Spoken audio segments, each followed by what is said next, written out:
Okay, we have the green bars, we have the live counters ticking up, so we should now be live, which of course means welcome back. I fucking forgot to play the music.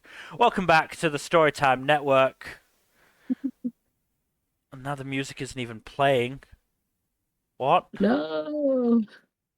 There we go. I don't even hear the music, so I don't. Yeah. I don't know what happened. Maybe it was YouTube fucking up. But welcome back to the Storytime Network. It's the Paradox Hour podcast. And we are here to talk about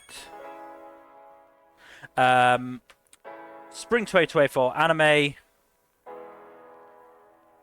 Yeah, that. I don't know what else I was going to say.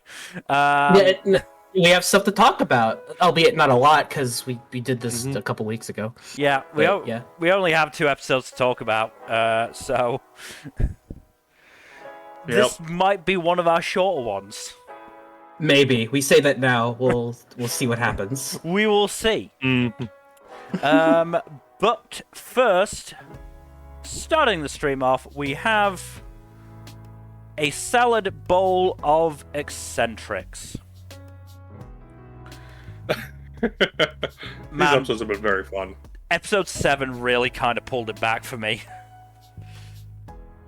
Was episode 6 not to your liking? I'm gonna be honest, the Livia stuff has generally been the worst stuff, and yeah, I'm not that into the cult leader and their shenanigans. What was her name? Noah? Noah, I believe. Noah. Now her bullshit it can be a bit irritating. I get it. Like, here's a question for both of you really. Has there ever been, like, a character whose gag has been being overly obsessed with somebody and actually being funny? No, I don't think so. I'm trying to think, No, it usually just comes off as either creepy or annoying or both. That I was genuinely trying to think of it, and I really couldn't. Yeah, I can't think of any examples. At least not usually in those recent memory. characters are either annoying on their own, or they have another separate gag to them that makes them more bearable. Yeah. And I guess the music thing was kind of funny, but I don't know. I liked the music stuff. The cult stuff was a bit awkward. The first bit of the episode kind of put me off enough that the second half of the episode didn't land very well. Episode 7 was a lot better. Yes, episode 7 was a lot better. I mean, it also helped that I made sure to take a break between 6 and 7, because I was like, if I watch episode 7 in this mood, it's probably not going to go well. But, they brought it back around, starting with a fucking Kotatsu gag. Yes. Which is... love Kotatsu gags. No, they're always great. Give me more... the whole joke is oh, it's comfortable. I'm being sucked in. Give me more Kotatsu gags rather than people being overly obsessed. And then there was the fact that fucking Brenda's butler is dating castles. Yes, that is actually a real thing. Apparently there are people who have an attraction to buildings. What? Okay. Fair play. I mean, as long No, as that's pretty odd. That's pretty odd. It's weird. No, but it's a real life thing that exists. Yeah, look, I believe it. It's just weird. It's weird. Not hurting anybody, I'm assuming. So go ahead and do it. But it is weird. Brenda herself seems to be catching feelings for Sosuke. I mean, I think she caught feelings a while ago, and that was the whole point of the butler going, you can't be serious. You can't seriously be saying you don't see why he might be attractive. Yes, true. Brenda might have some competition, but her competition has been shooting herself in the foot, it seems like. And then there was the fucking horse race, and all those innuendos. Oh my god. Dickus. Biggest dickus. Huge hey Uber Bay. Huge boobay. Or booba. And then Post Nut Clarity coming in fourth. I'm pretty sure all of those are actually derived from the Japanese too, because I know post-nut clarity is named sage mode, which is the Japanese word phrase for post-nut clarity. Oh god. The translators did their research on this one. Yeah, apparently so. But there was also, some actual really nice stuff. Sosuke and Sara deciding to formally become father and daughter. That was really sweet. Adoption happening. Sara calling Sosuke an SSR person. I don't think there's a higher, compliment a gacha player can pay to a person. Is there? I don't think so. Yeah. There was also a fucking Spy Family reference. Yes, I saw that. That was great. I missed it the first time because I was too busy writing in my notes about Truth Serum going, technically Truth Serum does exist, but effectively not really, at least not in the sense that, fictional Truth Serum works. Mm-hmm. By the time I looked back up, we were back with Brenda, and I think her butler's name is Tateyama. Mm-hmm. She looks very similar to Sosuke's former apprentice, so I got them confused for a second. But no,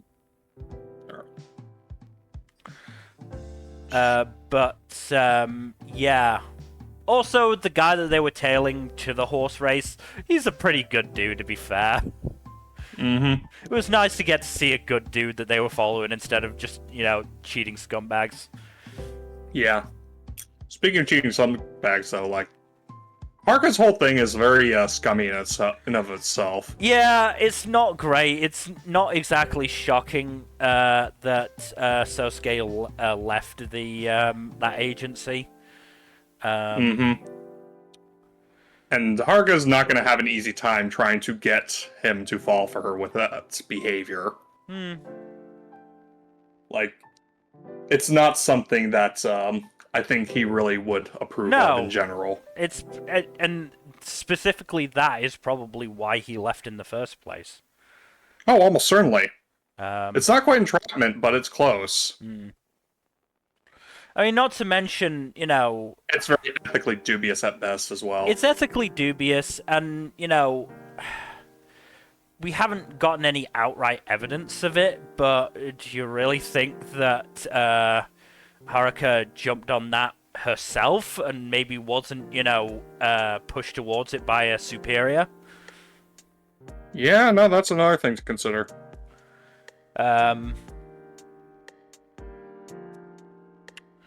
So yeah, it's not great, obviously, but to be fair, the show never tries to portray what that particular agency and what Haruka in particular is doing as a positive thing. They don't. So at all. I definitely can't blame the show for that one to a certain extent. Also, Nobel Mead Prize was great. On a more positive note, just while I was looking at it.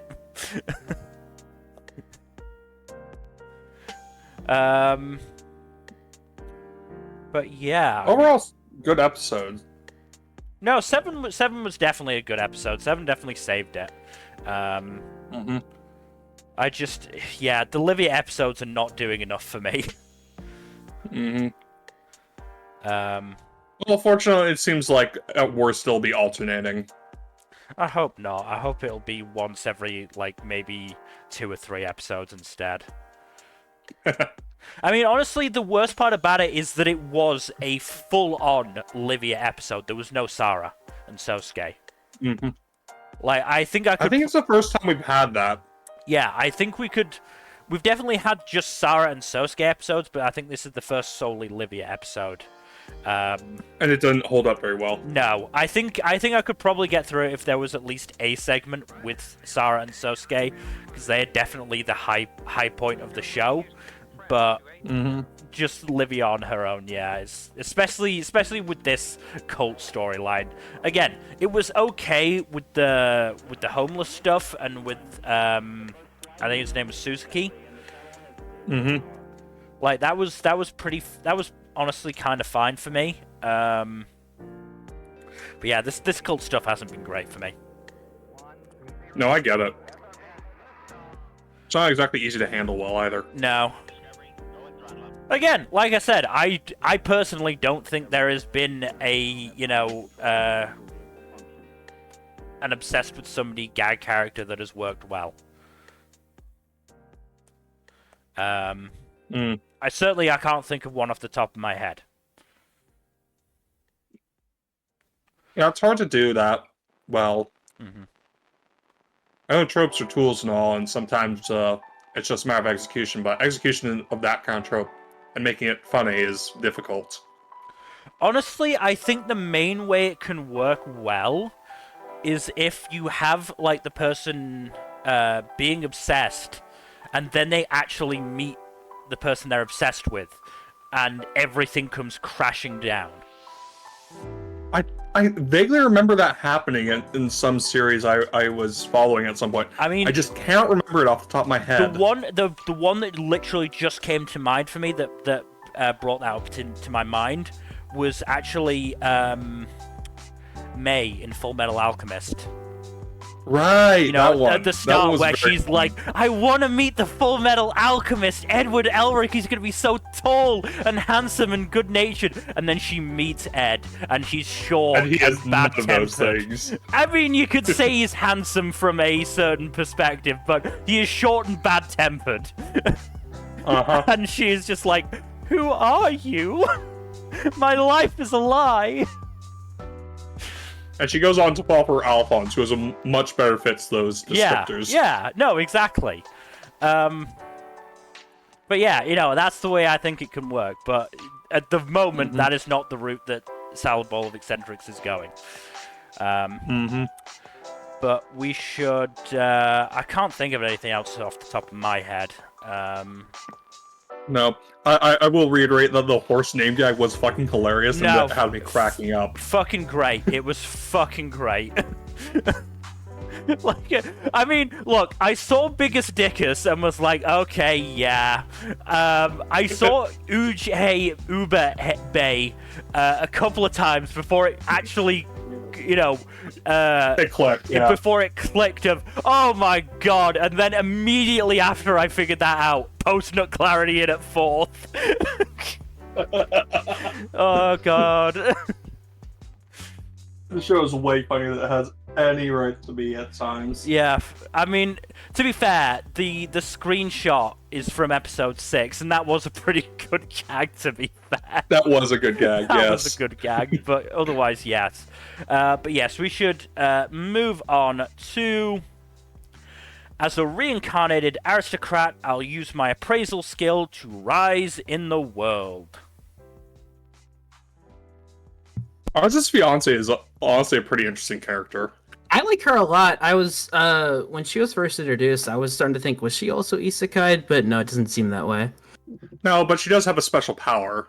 Yeah, so she does have a pretty cool power that's not too far off from Ars's. They're very compatible.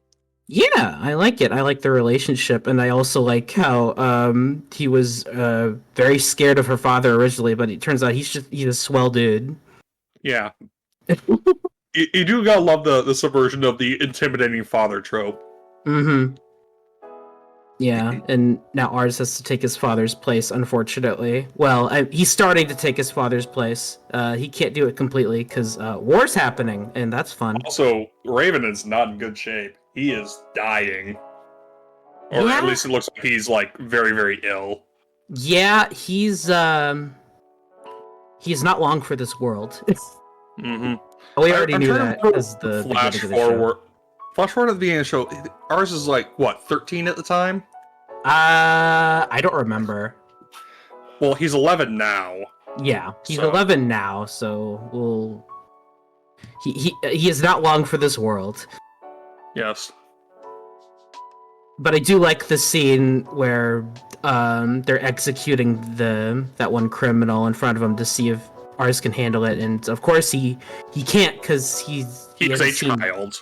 Yeah, he's a child and he's never seen death before, so he's not ready for this shit. Yeah, even in his previous life, he had no experience with that kind of thing. Yeah, so it's a pretty heavy scene, but I like it a lot. Mm-hmm. It's handled well. I do find it very funny that that ours can't come along, but the similar age kid can come along because he's a strategist and this version. Yeah, that's a little weird now that you mention it. Like he's the strategist. He has to come along. He's too important.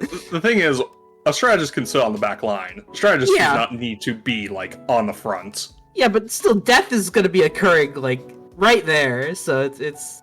Oh yeah, no, I'm not saying he's going to be completely out of danger. I'm just saying like. Yeah. He's less likely to see like actual violence than like the Lord who's supposed to be commanding from the front or some shit.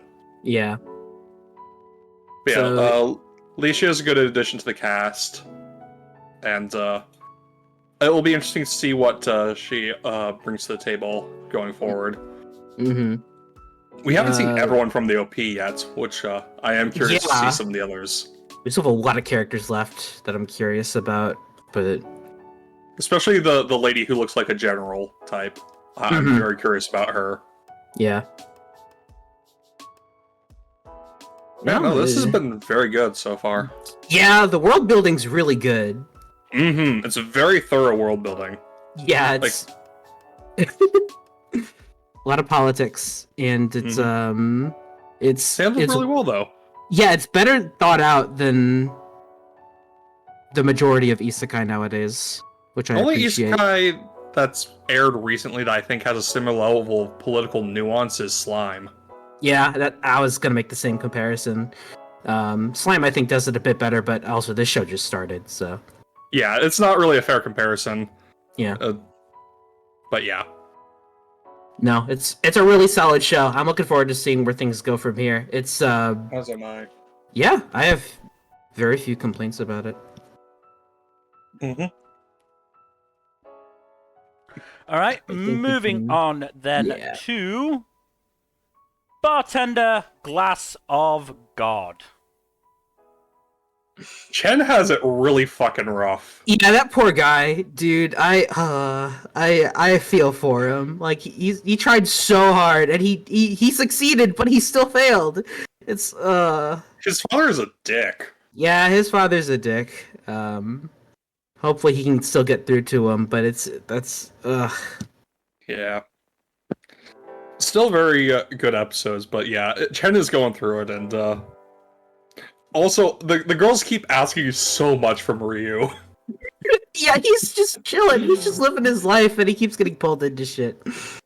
They're basically asking him for like part-time commission work, and he's basically like obliging them for free out of his own time and pocket. They better be paying him. Yeah. I know one of them's seems to have caught feelings for him, but like, yeah, still pay him, please. Yes. I also did like the story with the guy who quit smoking and the doctor who couldn't save the kid. I was a like really that good story. That was great. I really like it. Nice resolution to it too. Yeah. Like, this will be over once we're done with the last cigars. You want to grab dinner after this, anyways? Sure. Just really cute resolution. Yeah. And I like how he bought the cigars and he kept going back, waiting for her to show up again so he could apologize. It's really cute nice. Shit. Yeah. But yeah, good episodes. Mm-hmm. I'm invested in Chen's story, so I want to see that conclude. The show is really good at nailing the bittersweet vibe while leaning a little bit more towards the sweet, you know? Mm-hmm. Like a good cocktail.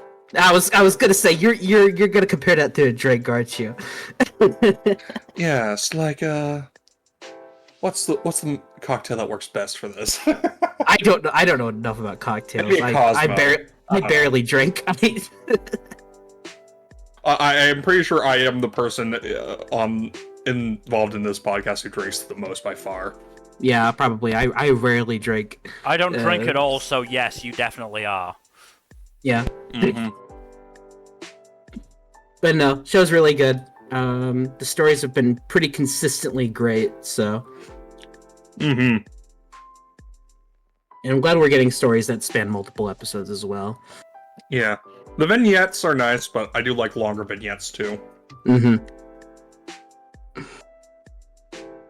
I think we can move on. Alright then, moving on to... Delicious in Dungeon. Izutsumi really is the girl cat of all time. Izu has been a great addition to the cast. Oh yeah, no, absolutely. She has a great dynamic with everyone so far, and the previous episode was also really good, both with introducing Izutsumi and having her form dynamics with the cast, as well as the Nightmare segment was really interesting. Yeah. I mean, it went into, you know, Lias's and Marcel's fears, which is always going to be an interesting thing, because that's, you know, that's probably one of the key parts of a character. Lias's fear was very relatable. Marcel, however, has a little bit more fantastical fear, but at the same time, like, fearing you're going to outlive everybody you love and to the slow encroaching of time is just existentially terrifying. I mean, you know, it's an absolutely understandable fear for an elf.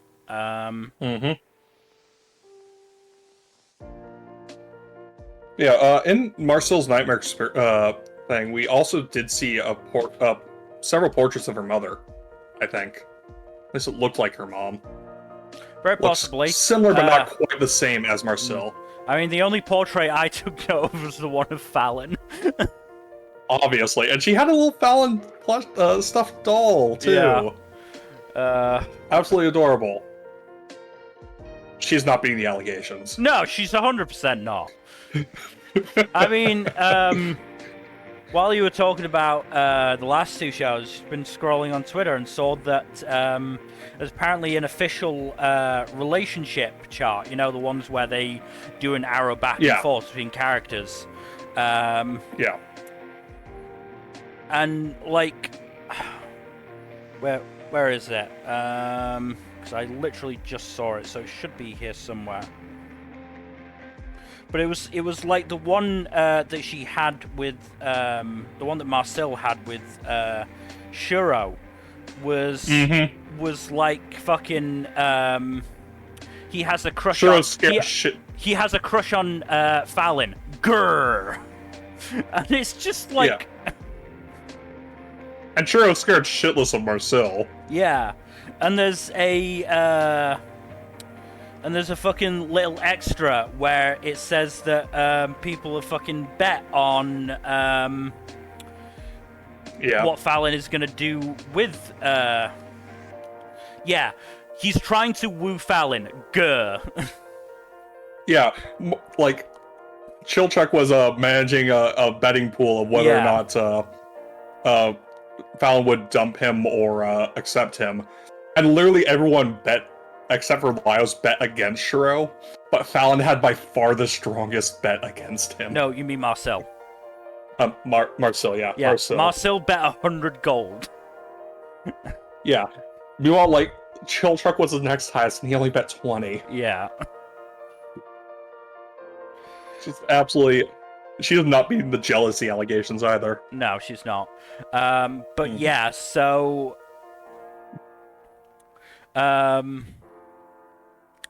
what else was there?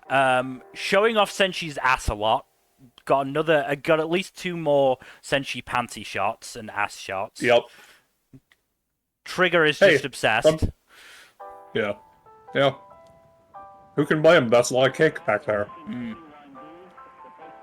I do like Izutsumi having a lot of cat-like mannerisms. Oh no, it's really, really good. It's really nice getting to see a, you know, cat person character who has actual cat, you know, behaviors.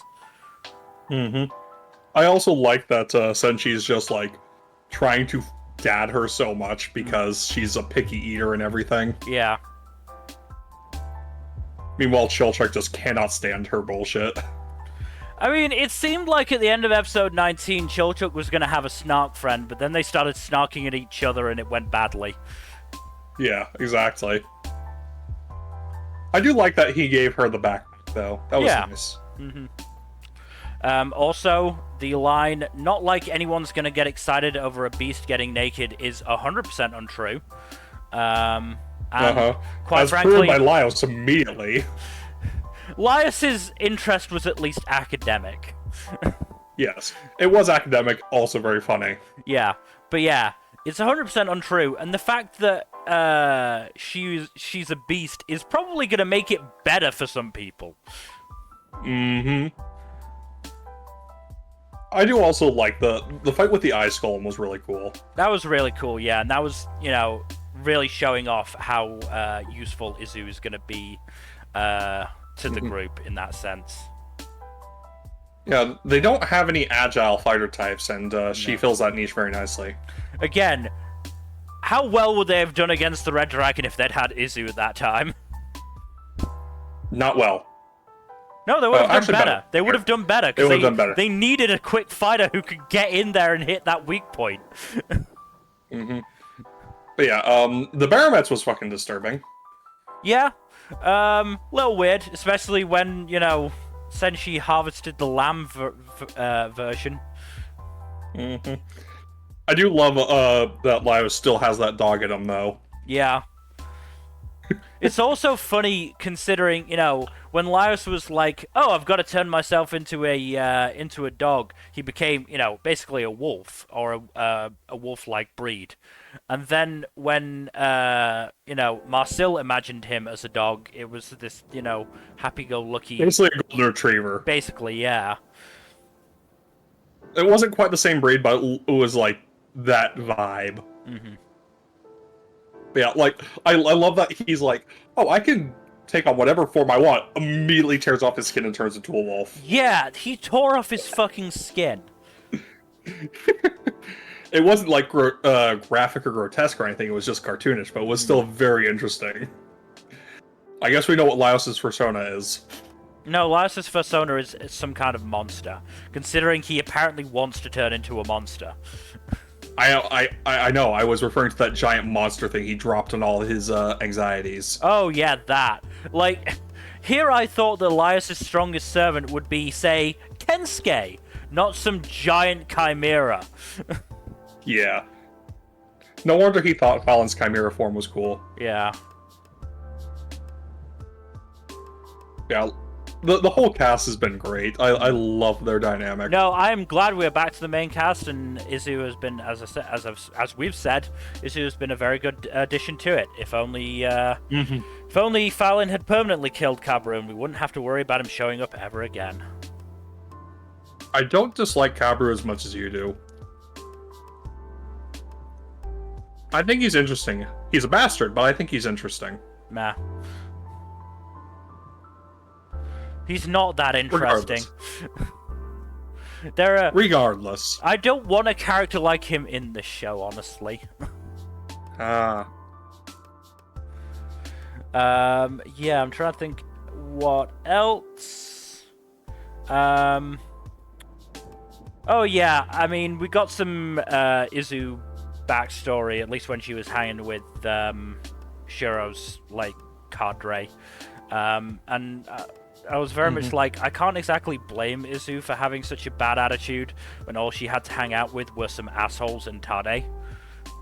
Tade is a gem. Tade's a gem. The rest of them are kind of just assholes. Something repressive culture, something poor emotional understanding of people. Then what do you blame Kabru on? I get the sense that Kabru has just been, like, forced to manipulate people to survive. That's why he's such a manipulative ass. Or he's choosing to do it. I also took another possibly unearned shot at Kabru, because I did say, "See Kabru and Kuntko, this is how you react when some of your stuff is nicked." Yeah, I dropped the C-bomb. I don't really care. He deserves it. Yeah, Delicious Dungeon overall very good. Still. Yeah, no, it's still very good. It's still very good. We only got 4 or 5 episodes left in the season, so. Darn. Looks like they're going to reach about the halfway point of the manga too, by the looks of things. Then hopefully we'll get a season 2. which we should because this has been very well received. Mm-hmm. Yep. Apparently, And Bravern outsold it though. Yeah, which is very funny. I feel like this is more about Bravern than it says it does about Delicious in Dungeon. Yeah. It does, because it's not like it's sold poorly. It's just very funny to me. Yeah. Again, it's one of those things where, like, it's not that the popular show underperformed. It's that the obscure show severely outperformed expectations. Mm-hmm. Which is it makes me very happy. No, I was pleased to see that. Yeah. Moving on to something that is starting to be less well received. Let us move on to the first coverage of Demon Slayer Hashira Training Arc. You say that, but it has an 8.28 on Mal right now. So Mal Are we is really never going from Mal? ratings. I know, but still, I mean, it means I know it doesn't have a lot of weight, but it still means something. It means I that will Mal also has say- bad taste. That's all it means. I know, because it's higher than Kaiju No.8 and Slime Season 3. So Which is incredibly undeserved. yeah. Also, I finally noticed, like, well, I've noticed beforehand, but it's finally clicked for me. The default male body type in this series is manlet. Yeah, It's just very funny to me. it is. So 48 minute episode 1. Are you? Stop doing this. Why God. Ufotable? Just Oh. finish this fucking series and make some more Fate stuff or something. It'll be a better use of your time. Make the Genshin Impact anime. Honestly, They are doing a Witch on the Holy Night movie. oh yeah, which there's is also that as well. Typhoon. Why not Yeah. lean into your reputation and make a fucking Yoshi anime? Oh my god. Wait, that's brilliant. Hold on. But yeah, Lean into it. Come on. Hashtag lean in. But yeah, But, I mean, This So is this- mostly just set up. yeah, that's all it really is. For this whole arc is set up. It's the season's apparently only going to be like 8 episodes, which I mean that's about right. I'm Because not like, shocked. This is a short fucking arc. yeah, this arc is like only a few chapters, so it It's makes like sense. a single. It's about as long as Mugen Train, maybe a tiny bit longer. Yeah. So, but yeah, it's all set up. The Hashira or like They almost fooled us with that prologue bit where it was what's it? The two most asshole Hashiras doing a mission. Oh yeah, I mean that was still pretty cool to see. But It was very well animated. I will give them that. yeah, I mean that's And a a good little way to hint of start the off in- the shit. And a little hint No, of the what's it- to come was also neat. It's shorter than Mugen Train. Legit. Oh, okay. Mugen Train was chapter 54 to 66. Hashira Training Arc 128 to 136. It's only 8 chapters. 9, but yeah. 9, whatever. Fuck it. I don't really care. It's less than 10 chapters, and they're making an arc out of it. I mean, They're probably gonna do some it is an arc. expansion To be on it. fair, They're it's an making- arc. It's a short. They're making a season of anime out of it. It's a short season. To be fair. Yeah. Also, I will say, the one bit of joy I got from this episode was Zenitsu being called Inosuke's name by Nezuko. That was Yes, that's excellent. That was great. I liked that a lot. I would have You used can- that for the screenshot if there was a good screenshot of it, but there You wasn't. can so. actually pinpoint the moment his heart breaks in half. Yeah. But yes. If only the rest of the episode was that good. Yeah, I mean it's alright. There's a little bit of good comedy in there, but it's mostly just it's them doing the training thing so they can get the mark thing more consistent with the Demon Slayers and prepping for the clash with Muzan eventually. So yeah. You know, I think they are doing more expansive stuff because besides the prologue bit, I think the last bit with Tamayo at the end of the episode was also anime original. I could be wrong about that though. I'm okay with that. I'm okay if they expand some stuff to make this more worth a To make it more worthwhile and also to just like yeah. lay the groundwork for some of the finale stuff because some of that stuff was pulled right out of the ass. Yeah, I'm honestly okay with that. because this arc's, it's kind of nothing. I mean, it's not nothing, but it's kind of nothing. It's a training arc and not like an exemplary one by any stretch. No, it's literally just set up for the crazy shit that happens after, and so. I pray to God they don't make it into movies. Just do a season of fucking anime. That's what I hear they're doing. They're doing movies, but we haven't had solid confirmation on that. But that's probably what they're doing. Yeah, I hate it too. Yeah, let's also not forget that. Actually, I'm not sure if we've gotten to this bit yet. I mean, obviously Nezuko is talking. Yes. Yes. Is she still around? Yes. Yes. For now. I'll leave it for the wrap up then. Oh, don't worry. I'm sure we'll have words to say. Also, I don't think we'll get to the finale for the wrap up stream. Of course. Yeah, probably not. Because Demon Slayer has to be fucking difficult. Yeah, it started like right in the middle of the fucking season. It started it's the last premiere of the season by quite a bit. Even after Hero Aka had a late start, this was somehow even later. Yeah. But yeah, Hashira training arc, it's okay. It is what it is. Yeah. Not too much to talk about yet. Oh, also Tanjiro got the Rengoku's guard on his katana, which is pretty cool. Neat. I do like that, but aside from that, I do also like Wife Guy Supreme and his wives are all helping out. Oh yeah, that's awesome. It was cool to see him again. Yeah, Tengen's great. Yeah.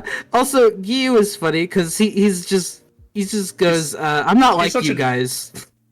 He is such an emo motherfucker. Yeah. So unserious. He's like, "Nah, fuck this shit. I'm out." But yeah, we can move on. Let's move on then to The Duke of Death and His Maid, Season 3. So these past two episodes have been about a dance party that's hosted by the Duke's family, and there's been a lot of stuff involving Walter and Daleth and their whole relationship. It's been very sweet. Like the relationship grows and develops to the point where Walter basically proposes to her, which is nice. And also, this is Walter cross-dressing, the one on the right. Alright. I'm glad that everyone's more or less okay with it. Even though this is Victorian times. No really comments on it other than like, you're pulling off that look. But yeah, it's a fun couple of episodes. Good character development for them. Also, the Duke gets a little bit of character development too with his old friend who had rejected him near the beginning of the series. So that was also nice. But yeah, good pair of episodes. Not much else to say on it, because that was kind of the focus of the episodes. There was a really cute little dance sequence with Walter and Daleth in the second episode that was very nice. Good. But if we can move on. Sure. Moving on to I was reincarnated as the 7th prince so I can take my time perfecting my magical ability. So, basically, 2 episodes. One was a transitory episode, the other was start of a new arc. First episode was mostly just introducing us to a couple of Lloyd's siblings, his youngest older sister, and one of his older brothers. Both of them have very fun personalities. His sister is basically a Disney princess, and his brother is a blacksmith who helps Lloyd make swords that are magic. It's very fun. The next episode, though, introduces the Assassin's Guild, who are quite colorful characters. And Lloyd, of course, demolishes them in characteristic fashion, but also winds up helping them with their conditions, because they basically have extreme power incontinence over their quite freaky powers, in some cases. And then a misunderstanding leads his second oldest brother and his maid slash bodyguard to believe that he's been kidnapped. And they are characteristically quite upset about that, as you can see in the screenshots. You would think so, wouldn't you? Yeah. Yeah. Yeah, so it'll be very interesting to see where that goes. This has overall been very dumb fun. Lloyd's overpowered shenanigans are quite entertaining. I am happy. Yes, we'll move on to something that I'm sure you have more to say about. Moving on then to Jellyfish can't swim in the night. Those useless. Best triangle performance. Those useless fucking lesbians. Alright, so I'm starting to think that Yaru's completely aware of Kano's feelings for her, and she's just teasing her about it. Oh, absolutely. No, I think Mahiru has to be aware at this point, and it's just like, I'm just gonna let her come to the conclusion. Yeah. Yes, exactly. I do love how she just basically ditches her friends to hop on the motorcycle behind Kano. It's great. Yeah, that whole section of the episode is gay as hell. That date was wonderful. Yeah, that was a great scene as a whole. A lot of this episode was really, really good. Yeah, there was one bit that was a bit awkward, but that was weird. That was weird. Oh, you mean the patented Dogakoba weirdness? Yes. That they it took them that long to bust it out. Blurred the entire fucking screen. Yeah. That was kind of funny that they blurred the whole screen for that. That was pretty funny. Yes. But also, what is the episode is Koharu's? great. What is Koharu's deal? Why does she have that back marking? Is that a scar? Is that a removed tattoo? What is it? No idea. I don't know what the fuck is up with her. She's an odd one. She just sort of turned up, started talking about boobs, and then fucked off again. I do like most of the talk she had with Kiwi. It was really neat for the most part. Oh yeah. I don't dislike her. She's an odd one. She also looks similar to Kano's mom, so I was confused at first. Yeah, me too. No, I thankfully had the cast list in front of me, so I was able to, and they're close enough together that I was able to see that yes, they are not they're not the same person. That's good. That's good. It'd be real awkward if they. I think their hair swept to the side is in the opposite directions. So I think probably. Kano's mum's hair is swept off to her right, and Koharu's is swept off to her left. Yes, that's what it looks like. Also, Koharu has less jewelry and and looks younger, as to be expected. I don't know how old she is, but she looks younger. No, Koharu has more jewelry. Koharu's ears are covered in piercings. Are you mixing them up already? No. I mistook Kano's mom's scarf for a bunch of necklaces. Ah, okay, yeah. The one good thing about the boob talk is that Kano was way too excited about seeing Koharu's boobs to be straight. Yeah. You see her with stars in her eyes when Koharu is flashing them. That woman is not straight. That was the second time we've had something like this season. God damn it. I'll also point out that in episode 6, you can see Kano's bag, which looks like it has lesbian pride and trans pride badges on it. Ooh. Good for her. She's both gay and an ally, or maybe she's trans. I don't know. Who the fuck? She's in that umbrella somewhere. Yeah. She is definitely under the queer umbrella. Yeah. Episode 6, though, speaking of that, I do like that they brought back the seemingly throwaway character from episode 1 and actually developed her. That was pretty I thought good. she was just a fraud idol, but no, it turns out she's a real character. a really well written character too. Good God. Yeah. Yeah, I liked that. That was interesting and really sweet shit. She is a great mom. I was hoping that she would drop kick those goddamn kids. Yeah, me same. too. But she decided she decided to be a responsible adult instead. I mean, she's Well, still somewhat scaring responsible. the little shits off. Yeah. Also, again, best triangle performance. Oh no, Mahiru Yes. was clearly the star of that performance. Yeah. She stole the show. I also Exactly. loved that Shizue just the lights went out, Shizue just popped up, shoved Kano off to the side, and then the lights came back on. That was great. Kano was very much just like, what the fuck just happened? She's absolutely flabbergasted. Also, I do love your teasing Kano over the kiss, and Kano just evading it, responding to it. Yeah. Fucking lesbians. Yeah, fucking Exactly. lesbians. They come in two types. They either U-Haul lesbians or useless lesbians. Kano is definitely useless. Yeah. Mhm.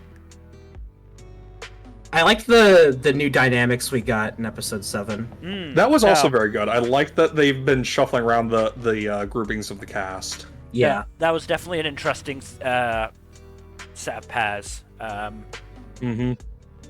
Not as much focus on Mei and Mahiru's side, but Kiwi's stuff was very good. And I Yeah. do like that there's talk of like the future and what they're going to do with their lives. I love Kiwi's goal so much. That's Yeah. a wonderful So goal. amazing. Yeah. Uh, And it fits their character too. It's great. No, absolutely. so good.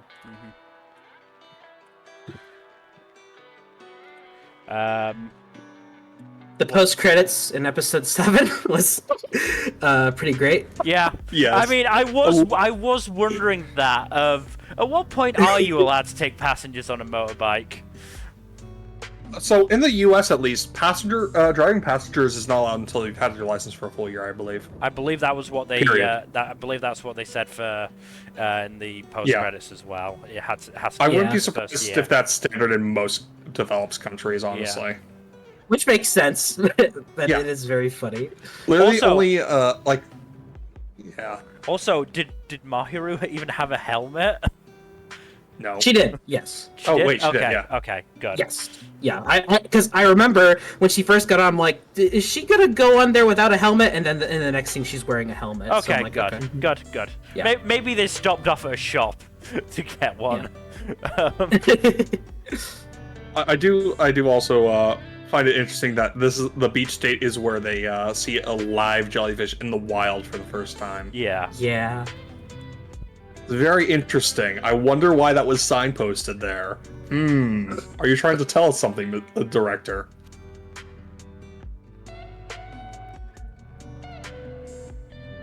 Perhaps. Maybe this moment is significant. Maybe. No, so telling Connor to sing for her.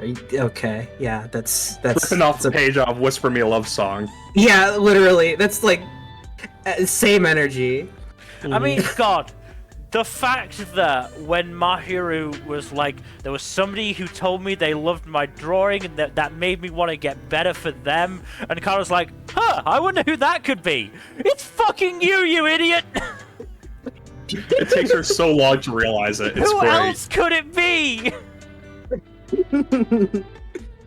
You literally, like, an episode or two ago, you were literally helping Mahiru through a crisis of confidence. This is great. I love this show. It's so fun. It's It's good. it's really freaking good. Yeah. These characters are killing me. Yeah. And we're moving from strength to strength, because next up... Next up. Yeah, Oh. I think so. I thought you were talking about next episode for Jellyfish. No. Next up on the show list. Yeah, okay, Yeah. yeah. Sorry. I should have made that clearer. I thought Very you were- smooth. I thought you were gonna talk about the fucking preview or something, or the episode Oh, that's a title. preview? I don't know. They post previews to Twitter like a few days after the episode airs, but we don't have a preview yet, I don't think. Yeah, so. we won't get a preview for a I hot just minute. assumed. Anyway, yes. I know what they say about assuming, Mel. Moving on to the next show, which is Kaiju number 8. You know what they say? Bitches love cannons. God damn it, I had that in my fucking notes. That's crazy. We were all thinking it, Mill. Yeah, god damn it, you beat me to it though. Well, yeah, good set of episodes. Yeah. Alright, I'm just gonna say my one, gripe, and to be honest, it's not even necessarily a gripe with the show, it's my gripe with anime in general. Is that,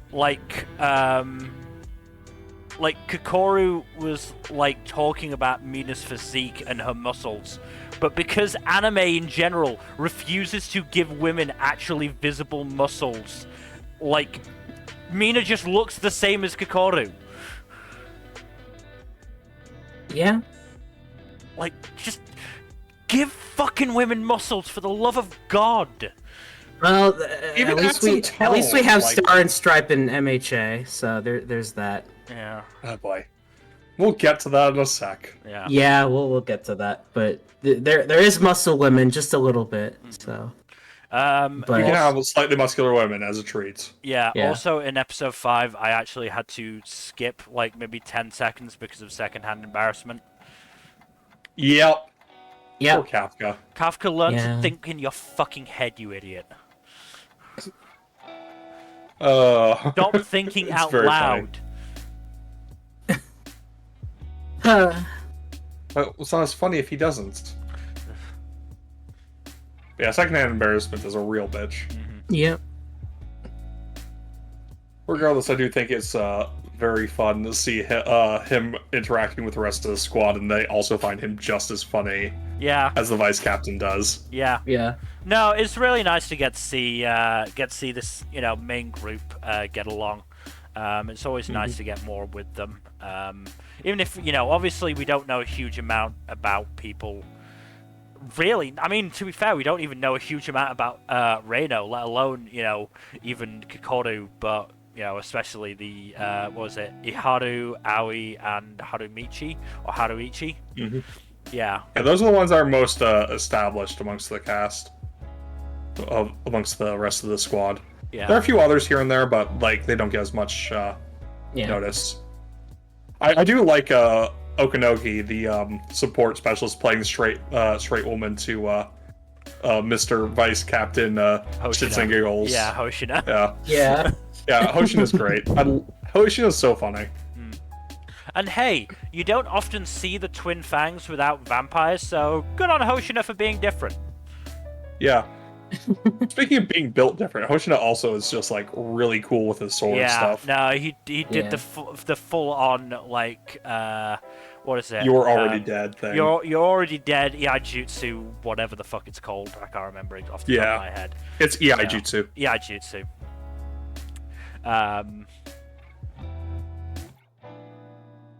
But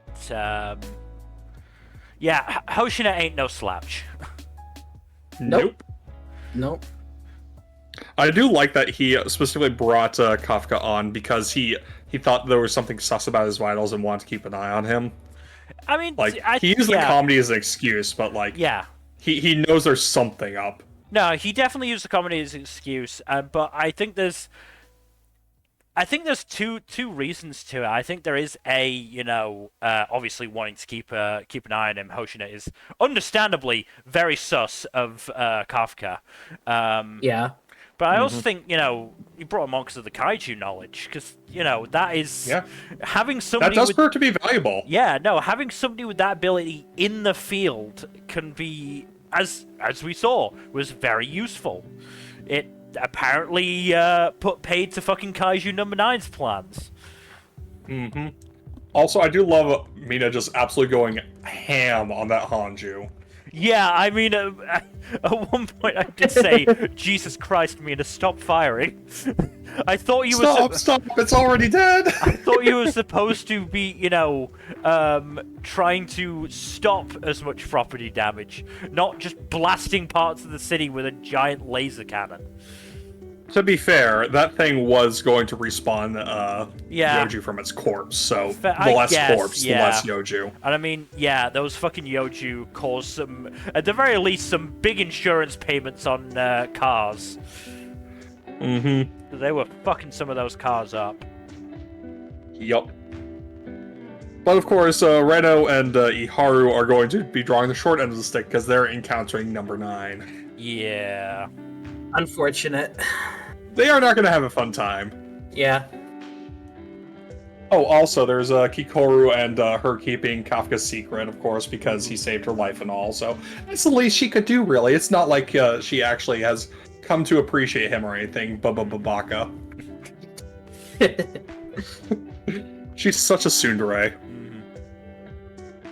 Also, we keep calling Kaiju number 9, even though he hasn't been established as Kaiju number 9 in the show He's yet. listed there on all the fucking credits. Let's be real. Is he actually listed as number 9? That's very funny. Yeah, no, he is. Yeah. On That's Malak very in the funny. credits. To be fair, what else would they call him? I don't know. Mysterious individual? I think they used a name for his, like, human identity, but they also just, like, straight up announced him as Kaiju number 9 on social media, I'm pretty sure. They did. It's just funny to me. So his human identity is Hotaka Takamichi. Mm-hmm. But yes, he is listed as Kaiju number 9. Interestingly enough, his human form and his Kaiju form have different VAs in Japanese, but the same VA in English. Maybe they just thought in the Japanese dub that they couldn't, that the individual actors worked better for each persona. I mean, the human form is voiced by Tomokazu Sugida. I'm fairly sure he probably could have done a good enough job. It could also just be that they didn't want to hire another actor. In the dub, yeah, fair. But yeah, let's be honest. Yeah, Let's be honest about the dubbing industry. But he is voiced by Alejandro Saab in the dub. I mean, Alejandro Saab is a fucking great voice actor. No, so. he is. Yeah. So, you know, I'm not complaining about it by any stretch. I met him a few weeks ago. Oh, awesome. Nice. Go to a convention? Yeah, at a convention. Nice. It's on my copy of Persona 3. Awesome. Nice. But no, in terms of the dub, everyone's still putting in great performances. So, no, definitely not complaining about that. Yeah, I'm sure the dub's quality. I'm enjoying the sub as it is. Yeah. I imagine the dub is also good, yes. Yeah. Good dubs are good. Yep. Mm-hmm. No, And the opening has also been growing on me. No, I skipped through it both times. Sorry,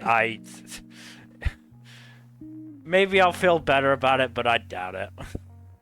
Yeah. No, I mean that's that's fair. I it's been growing on me. I don't like skipping openings, if I'm being honest. That's like against my that's illegal where I'm from. To be fair, sometimes it's a time thing. Oh, That's absolutely. fair. I've done that before for the sake of time, but yeah. I try not to. I usually don't. I try not to if I've got the time, but especially if it's an OP that I already know that I don't particularly enjoy or don't have any strong feelings about it. It's not that I dislike it. It's just I don't have any really strong feelings about it, and so I'll go, I can get away with skipping this. It's probably not going to change my mind. Whereas, you know, something like, for example, Delicious in Dungeon. I've been really enjoying that OP, especially when I realized that they added Izu to it. Yeah, no, that was a great bit. But, you know, I did it for a couple other shows as well, that I have OPs that I really enjoy. When there are other shows laid down the list where I went, even when it wasn't a case of I was running out of time, I just went, I can't really be bothered. But anyway, Yeah, Kaiju No.8 is here. He's gonna fuck some shit up, I'm sure. You mean Mysterious Individual is here? Mysterious Individual is here. He's gonna fuck some shit up. Also, speaking on the pacing of the adaptation, they're definitely going to get through the third arc. Cool. Which will be a very fun place to end the season. Yeah, that's a interesting spot to end the season, but I think it works. Oh, I can imagine the reactions already. It'll be very fun. Yeah. But yeah, let's see who fucking survives. Yep. Yeah. Moving on though to Laid Back Camp Season 3. This has been really fun. So, last 2 episodes again. The first of them wrapped up the portion of the camping trip with Rin, Ayano, and Nadeshiko. Was very fun and wholesome. And now we're getting the rest of the Out Club and their camping trip, and it is being told through the perspective of probably the least reliable narrator of the entire Out Club. So there are shenanigans afoot. That's always fun. It's so fun when they just blatantly mess around with unreliable narrator stuff. It's so fun. Like, you see, like, a whole bunch of stuff like, wait, Chikuwa wasn't here. I want to bring him along, though. Okay, fine. Or the bit where, like, there's just this random other dog that just pops up. And Nadeshiko occasionally just popping in to interject as they're telling her the story. And I can honestly relate to her objections about the food porn. Mm-hmm. Fun fact, what she says in Japanese, she calls it food terrorism, which is a reference to, like, seeing people posting a bunch of food stuff on, like, Instagram and such, and being angry because it looks delicious and you can't eat it. Yeah. Which, you know, the closest equivalent in English is food porn. Mm. But yeah, very fun stuff, and I look forward to seeing the rest of this story of the camping shenanigans that Chiaki et al. Got up to. Mm-hmm. It's just such a fun show. Good. But moving on to something that is also a very fun show for different reasons. The Many Sides of Voice Actor Radio. The drama in this show. Jesus. That's a choice screenshot. Yeah. Yeah, they got their disguises so that the media, the paparazzi, don't harass them. Yeah. That was pronounced that way on purpose, by the way. Yeah, I know. I'm just gonna choose to ignore it. Damn it. But that one voice actor who they're trying to collaborate with is kind of an asshole. Yeah, a little bit, but she may make some points, but she's still an asshole. Yeah, that's the thing. She's not entirely wrong, and it's very. It's one of those things like you may be right, but you don't have to be such a dick about it. It's just very funny to me that Yumiko was trying so hard to just like grab a meal with her to learn more. That's very cool. Yumiko is great. Yeah. What's less great is Chika's mom understandably putting her foot down, but putting her foot down in a really shitty way. Yeah, and it also just kind of feels like she's pushing her own agenda here just a little bit, because like she's never liked her being a voice actress, so this just feels like a good excuse to try to push her out of it. Mm-hmm. Also, she was being really shitty to the father for like no reason. It's like, dude, that's his daughter and all, but Jesus. Yeah. It's like, doesn't matter if you hold sole custody. Like, that's still her father. Like, he should have a say, and especially since he's a decent father, from what we can tell. So yeah, he's not a shithead. Yeah. So what the fuck's your problem? Mm-hmm. So now they have to take on a very risky gamble, which I'm curious to see how that goes. Yep. I do like the girls' respective producers and their little interaction. That was fun. Oh yeah, I like them as well. Mm-hmm. Also, Yumiko's mom is also pretty cool. Yep. Albeit a bit reckless. A little bit. Yeah, because she kind of just went with that. Yep. But yeah, nah. Ringo and Shuri are fun. Otome is fun. I do like Asaka as well. She's really neat. Mm-hmm. I like how she actually like explains the whole thing of like acting as yourself but not quite yourself is really, really hard. Yeah. Which ain't that the fucking truth? Yeah. Some of that, it's some of the stuff that involves acting that's interesting to me. So it's cool to see that in a show like this. Mm-hmm. Also, we got another bath scene. Yes, and shocking no one, Yuhi is very into it. Yeah. A little too much. Mm-hmm. Mm-hmm. The shock, yeah, no, she's not good. She's not being the allegations. Nope. Not at all. But no, this show's still very good. The drama is very fun.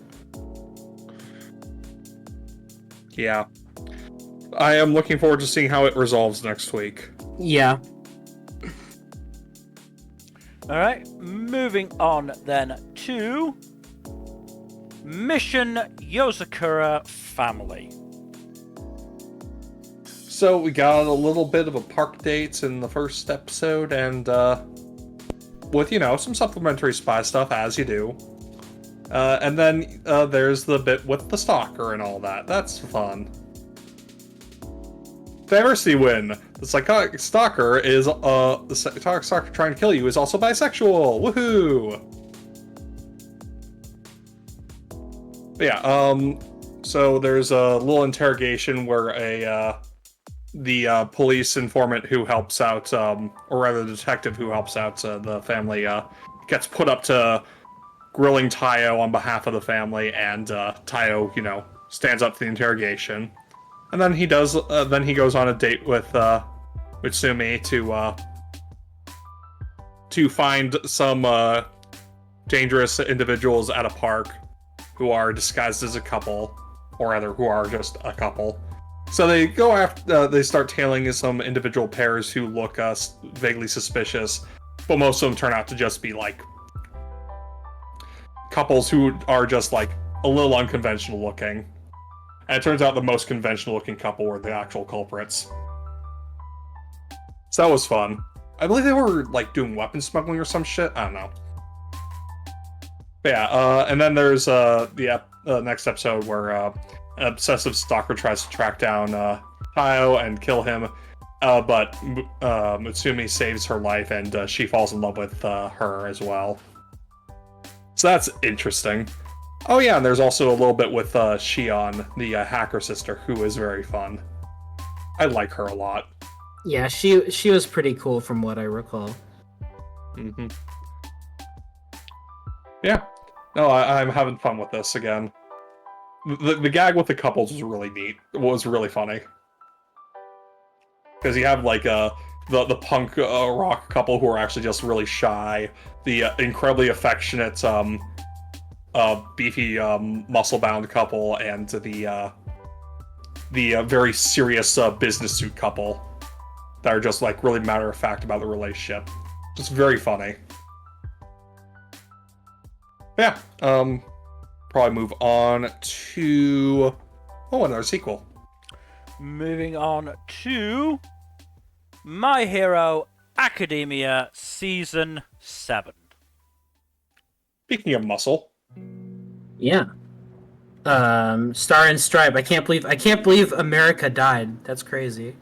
Rip.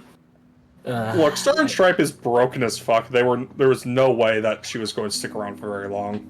Which pisses me off, because why do you introduce, like, one of the best characters and then kill her off immediately? I don't disagree. You could have had Captain Celebrity there. Yes, they could have. The whole reason they bring her in is to nerf Shigaraki. Or rather, Shig for all, as he is.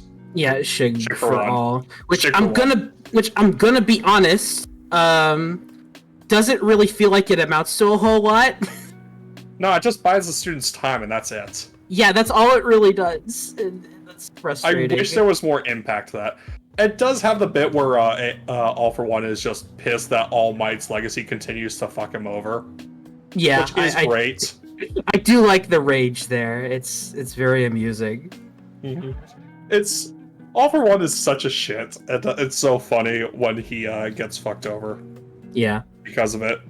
Yeah. Also, just the whole scene of New Order just killing off the other quirks inside Shiggy was just was very fun. Mm-hmm. Yeah. So raw. She will be missed. Indeed. She's not around for very long, but she's a really interesting character that I wish we got more of. I would absolutely read a spin-off manga about her. Mm-hmm. Also, but yeah, speaking of All For One and his bullshit, today's episode. Yeah, Aoyama's the traitor. Woo. Dun, dun, dun! I'll be real, I never cared about the traitor subplot. I remember so many people having theories about it, especially about Toru being the traitor instead, or Kaminari. Those two are the big popular ones, and like Aoyama's like a distant third in everyone's mind. Yeah, I also remember a lot of people saying that he kind of just forgot about that subplot, which, I mean, it makes sense because it never really came up again, but... I mean, it makes sense that it didn't come up again because All For One got thrown in jail after the United States smash, so the traitor plot wasn't really relevant for a while after that. Yeah.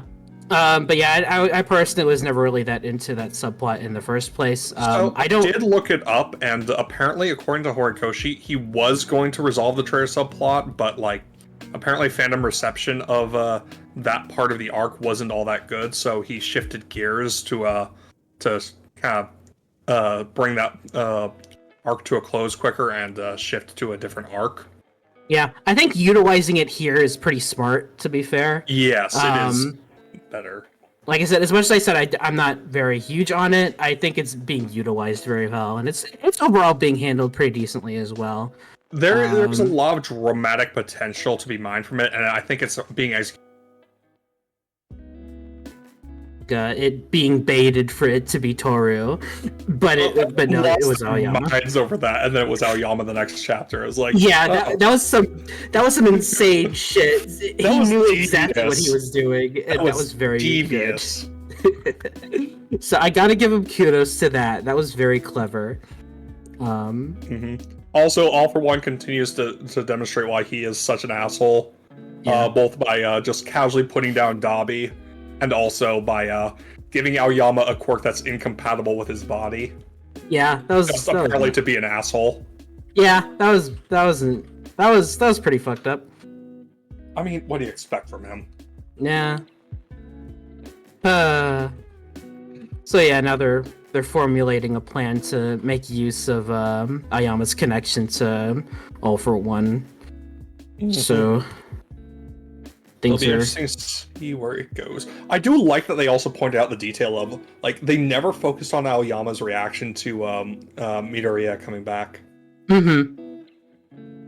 Like, it kind of gets lost in the shuffle because there's so many characters in the class, but like, that honestly makes it work better because you don't notice it because there's enough of them to throw you off. Yeah,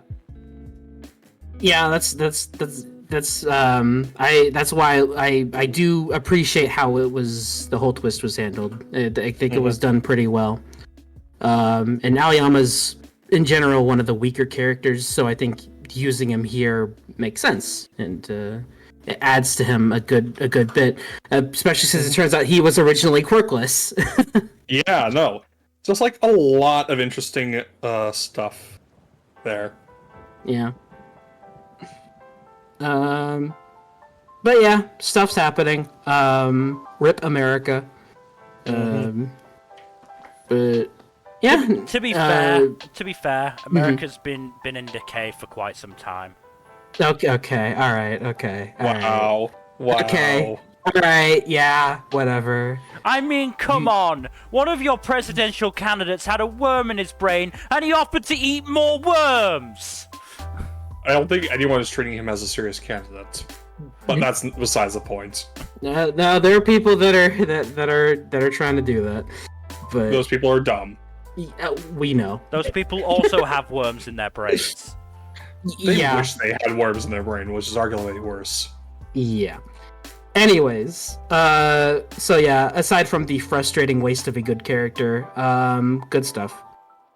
To be fair, waste of a good character describes a lot of Hiroaka. Yeah, Horikoshi. I don't think he's a bad writer, but that's one of his biggest flaws. I mean, I think the issue is that Horikoshi just created too big of a world, and yet he's still not nearly as bad about it as Kubo. No. Yeah, his ambition is a bit bigger than what he's capable of currently. But to actually, go into detail with all the stuff that actually deserves it, the series would have to be One Piece length at least. Yeah, I know. One Piece length, but it'd have to be at least Naruto length.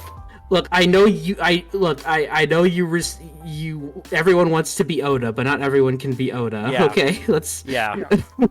Oda is kind of Oda is mangaka Geor. He's a different breed. Yes.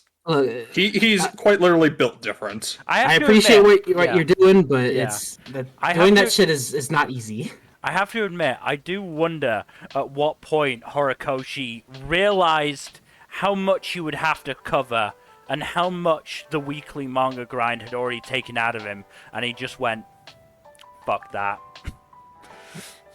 I'm just gonna cut down on some stuff. Gonna cover all 3 years? Nah, fuck it. I'll just make it all first year. Just make it all the first year. Honestly, if he did try to do all 3 years, it would probably be as long as like Bleach or Naruto. I would say then probably around the end of Act 1, United States of Smash is where he went, nah, fuck doing all 3 years. Because that's where I feel like the pacing started to ramp up a lot more in terms of big stuff happening. Yeah. I do kind of wish Horikoshi had done all 3 years, just like the events more spaced out. Would have been nice. It would have been nice, but you can already see how much it's taking out of him just doing his, fucking... His health is in serious decline. Doing the abridged version of it, let alone having to do another fucking 300, 400, 500 chapters of this.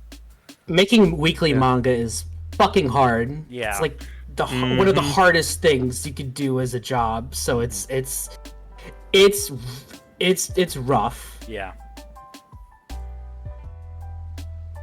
So that's why I try not to be too critical of his weak points, but at the same time, it's easy to do because I'm not the one making it. Yeah. It's easy to forget. I don't think it should. I don't think it should stop genuine criticisms, but I think there should be, an amount of leeway given to him based on that. Absolutely.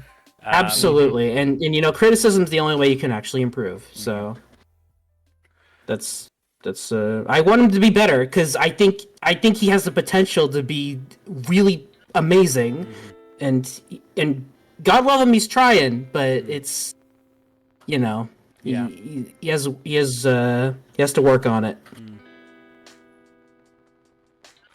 But moving on to mysterious disappearances. So this current storyline is, I think, the first storyline in the show that actually involves a mysterious disappearance. Funny enough, but I am very interested to see where it's going to go, because the cliffhanger in the latest episode made me very anxious to see what's coming next, because it's basically the ghost is at the door, and the characters in the room are in imminent danger. I need to know what happens next, damn it. But this current arc has a lot of interesting stuff about, like, rift involving folk tales and stuff, and how that how that can change, or how a folk tale moving from one culture to another can change it, as well as like how they evolve over time as well, based on the telling and the circumstances of like earlier tellings. Just all very interesting stuff. But I do think that the stuff has been... Most of it's been good. There have been a couple bits I haven't really been a fan of, but out of the stuff I'm still watching, this is probably the closest I'm to dropping, but I am very invested in the current arc right now, at the very least. Has the male main character got any better with his slight perviness? He hasn't actually been involved in this story arc, really. He's only popped up occasionally. He's been getting his eyes fixed because he basically burnt them out in the previous arc. I guess that makes sense. Overall, just not a fun time for him. I would imagine it's not great to burn your eyes out of your head. Well, he didn't burn them out per se. He just basically burnt holes in them. Which is worse, actually. Yeah, I'd still imagine it's not great. Yeah, no. So he's been getting his eyes fixed. Yeah, it's basically been the Sumireko and Oto show for most of it, so which I have very, very basically appreciated. Good. They have a very nice dynamic between the two of them. Okay. It's been nice that Oto has been warming up to Sumireko as well. How much more attention has been on the gag boobs? Not that much, actually. Fair enough. I mean, those were the two big points of criticism that I knew about the show. So if it's managed to avoid that in the past few episodes, then good on it. Yep. It is definitely a positive. But unless you've got anything else to say, I have nothing else to say really at this point. let's move on then. Not to Ninja Kamui, because Nmbr has not managed to catch up yet. We instead move to One Piece. Okay, first of all, would, but look, it's not controversial to say that. But yeah, no, Egghead continues on with the good shit. Mm-hmm. Not really much else to say because we've talked about Egghead extensively, because, you know, it's a very good arc, and its presentation in the anime continues to be excellent. Right now they're at the part where Stussy has apparently double-crossed Lucci and Kaku and knocked both of them out. I did see a clip on YouTube of Kaku trying to attack the Sunny, and Zoro basically half asleep and with one sword going, "The fuck are you doing?" Exactly, yes. Huh, the fuck are you doing here? Yes, that was great. Also, we see Kaku's awakened form for about 5 minutes before Stussy knocks him out. It's fun. Yeah. I love Kaku so much. Kaku's great. Kaku is awesome. It's a shame that he's so aligned with Lucci then, because I enjoy seeing Lucci get humiliated, which means Kaku is generally humiliated along with him. Also, just say Wakarimasu just once, please. Just do it once. Just do it once. I don't care when you do it. Just do it once, please. Unfortunately, Suda doesn't voice that character. He voices one of the Finsmoke brothers, which I know, but honestly feels kind of weird that it took him that long to voice a character in One Piece. yeah, that was pretty weird. That took him too long.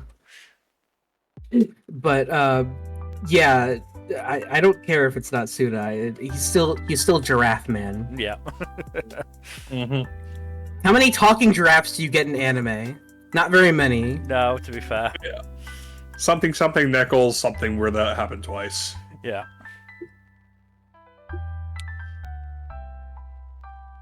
But yes, I don't really have much else to say other than Egghead good. Not much has happened of note beyond, adapting the manga. Mm-hmm. Some of the animation cuts have been pretty fucking good. Alright, then, moving on to Spice and Wolf, Merchant Meets the Wise Wolf. I'm gonna be honest, the most recent episode that I watched was episode 5. The show is kind of losing me. What was were the economics discussions not stimulating for you? It's the fact that I feel like a lot of stuff is actually being missed out. Oh, really? Like, I feel like we're jumping to conclusions here, and there hasn't been any build-up to it. So I'll give an example. At the end of episode 5, after Holo has told Lawrence that Yare is involved, Lawrence instantly is like, okay, the Count is this backer.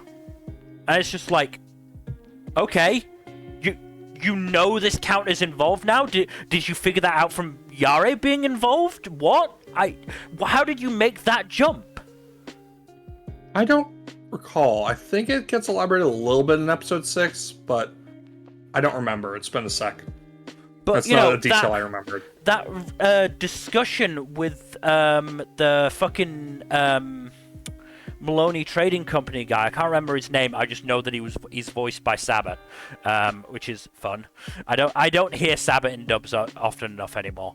I think Sabat's mostly taken a step back from the industry. I don't think so. He's actually been in a fair amount of stuff. It's just generally not stuff I've been watching. Oh, okay. That makes more sense. Because I was like that. I was like, I wonder if he's, just taking a step back and he's just doing, behind the mic kind of stuff for the most part. And I checked on fucking Mal, and he's been in like, what is else? He was in Pluto. There's 2 characters. Oh, okay. He was in Solo Leveling. He was in fucking Spy Family. He was actually in I'm in Love with the Villainess and Frieren. Wild. So no, he's actually been in a fair amount. It's just not stuff I've actually been watching for the most part, or not watching. Stop the Sabbath. Yeah. So, so no, he's definitely been in stuff. Anyway. But yeah, again, it felt like there was a lot of jumps there that was like either a lot of jumps that didn't get an explanation, or the scheme that they were talking about just wasn't explained very well. I mean, to be fair, it's basically the medieval equivalent of shorting the market. Right. Okay. I did business and economics for 2 years. It's now been going on 10 years since I've done that. Certainly 10 years. It's coming on to 10 years since I started doing it. I need more explanation, is what I'm saying. Okay. And my point so is, basically my point is, I don't think it's the series' fault. I think it's the adaptation's fault. Maybe. I feel like this is gonna get to at least the end of the arc, because episode 6 is the end of the arc. Right. Okay. But like, because I feel like this is stuff that would absolutely 100% benefit from being able to see Lawrence's inner narrative. Because I am willing to fucking bet money that he is thinking about all of this fucking stuff. I do imagine that is the case. It is something you should probably look up light novels on. I don't have enough money to buy every light novel for every series that I think is probably better in the light novel. As it is, I'm going to struggle with the series that I'm wanting to pick up from the last few seasons. I still haven't gotten My Daughter Left Home and Became an S-Rank Adventurer light novels yet. I still haven't started... Money is really an annoying factor, isn't it? I still haven't started The Witch and the Beast manga, even though I want to. And at this point, I am just not... I wish I could. I can't find anywhere particularly reputable. It wasn't a particularly popular manga in the West. I'm not even sure if it was that popular in the fucking East. Based on the adaptation, probably not. No, probably not. But, you know, this is not a series... I will say, I believe the audiobooks for the light novels are free on Spotify. Maybe I will, because I'm enjoying, you know, J. Michael Tatum and... Brina Palencia. Brina Palencia as Lawrence and Hollow, respectively. I'm very much enjoying them. Honestly, I think I'm enjoying Brina Palencia's performance more than the little bits of the Japanese I've heard. The Japanese dub is a bit on the airy side for Hollow's voice, but I still like it.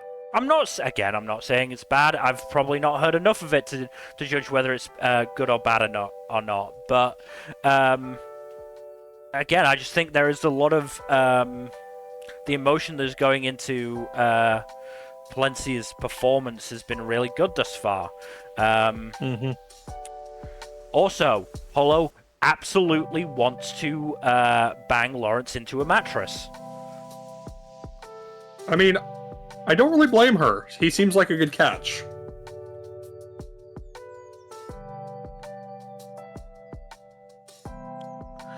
Yes, she is absolutely going to fuck his brains out one of these days. But yes, also there was the thing. End of episode 4. Like, when Hollow and Lawrence split up, there seemed to be the implication that, like, at the very least, Lawrence was worried about Hollow actually being killed, and it felt like Hollow was maybe worried about that as well. But then you get to... but, you know, and I'm like, I thought because of the wheat thing, because Lawrence has some of the wheat, Hollow could come back even if she was killed. Am I misunderstanding that? And then in episode 5, they're like, yeah, I could have come back seeing as you have some of the wheat. And I'm like, then why were you worried? For God's sake! I mean, just because she can come back doesn't mean it won't hurt like hell. I guess. I don't know, it just felt disjointed. I also don't know what the fucking time frame is here. Like, how long has it been since episode 1? I don't know. It's been at least a few weeks, I think. Has it been a few weeks? Traveling and such. Right. I think so, because of all the traveling. Then how did Yare get to where they are? He didn't leave with them. No, but they did spend a few days in that at least one stopover. I guess.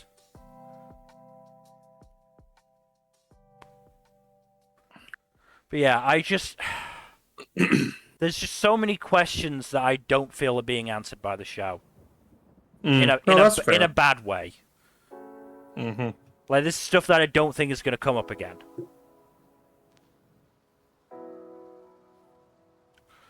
I will watch at least another episode, and we'll see how this resolves. But I don't think this has been done overly well, personally. I've been enjoying it for the most part so far, but I can see where you're coming from for sure. I also wonder how much of it is maybe a brotherhood issue of, we've adapted this before, we don't need to adapt it in full again. I think this is spending the same amount of episodes on the first arc that the first adaptation did. Then it's just a poor adaptation, in my mind. Because again, I'm liking, as I said, I'm liking the characters, I'm liking the dynamic between Lawrence and Hollow. I just feel like the plot is not matching up with it thus far. Completely fair, honestly. I've also heard stuff about the production falling apart. Oh yeah, no, I've been hearing that stuff as well. Apparently, the amount of like animation directors has been going up episode after episode, which is a very bad sign. Yeah, And this is supposed to be 2 cores. Yeah, this production is gonna take a big downturn at some point. There is gonna be a fucking awful episode at some point, I'm sure. I don't think Passion was prepared for this. No. No. Yeah.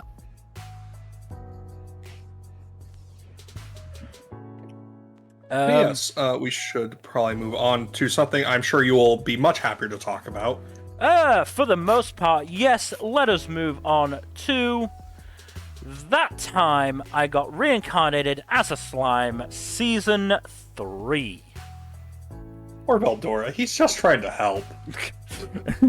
Just let him Kill on read, the goat. let him read his manga. Yeah. He's enjoying reading the magazine that Slime is in. Yeah. That's so weird. It's such a funny little detail. Yeah. But yes, no, Rimuru's gotten very good at manipulating Veldora, so... Yeah.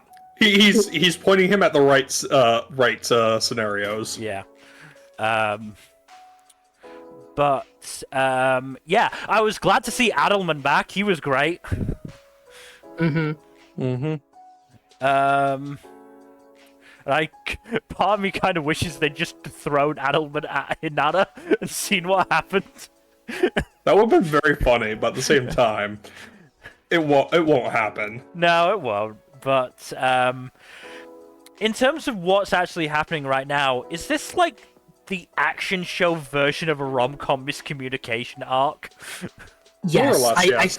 I think so. I'm okay with it because it's more deliberate because it's very clearly being set up by some dickheads. But still, I can't say I like it.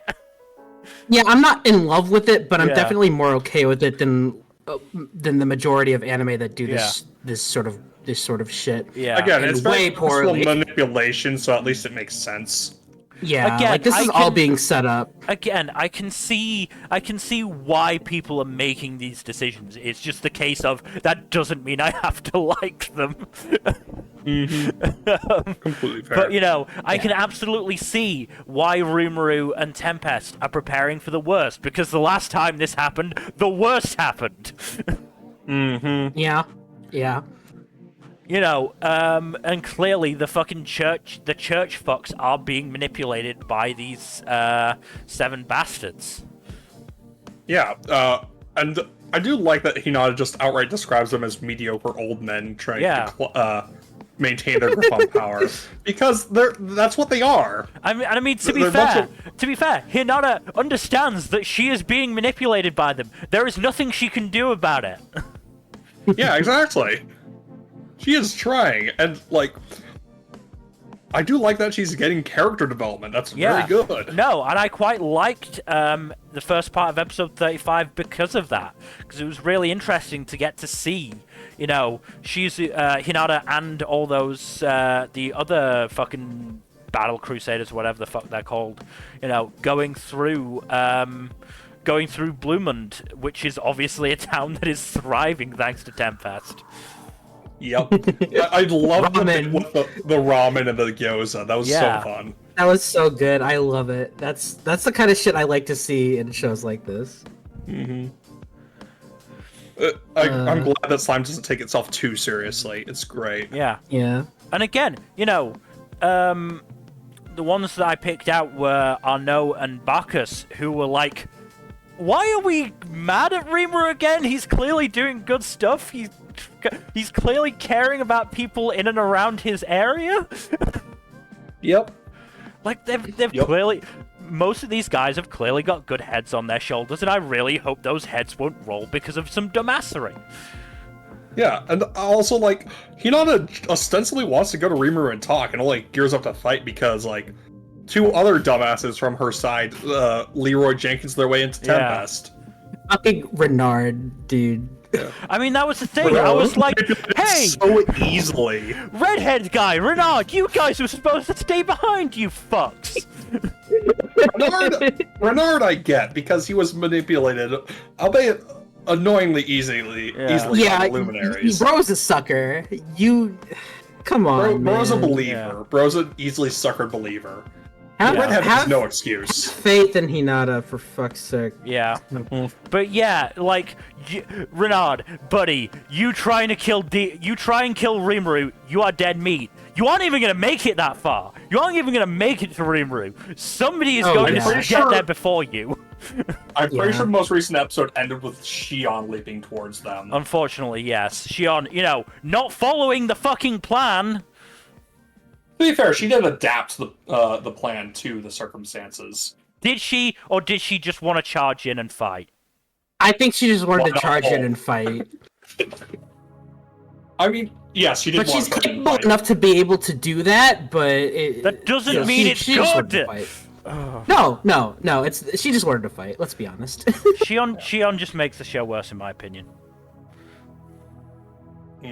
I'm sorry, she does. I like her well enough. But... Yeah, I like her well enough, but I understand why you don't really like her. Yeah. Again, it comes back to what I was saying with a salad bowl of eccentrics. She is obsessed with Rimuru. It's a gag. It's not a funny gag. And there is not a huge amount to her. She did have some character development, though. She understands that her cooking can be a threat now. I do actually like that. Yeah. That was a fun bit. And here's the thing.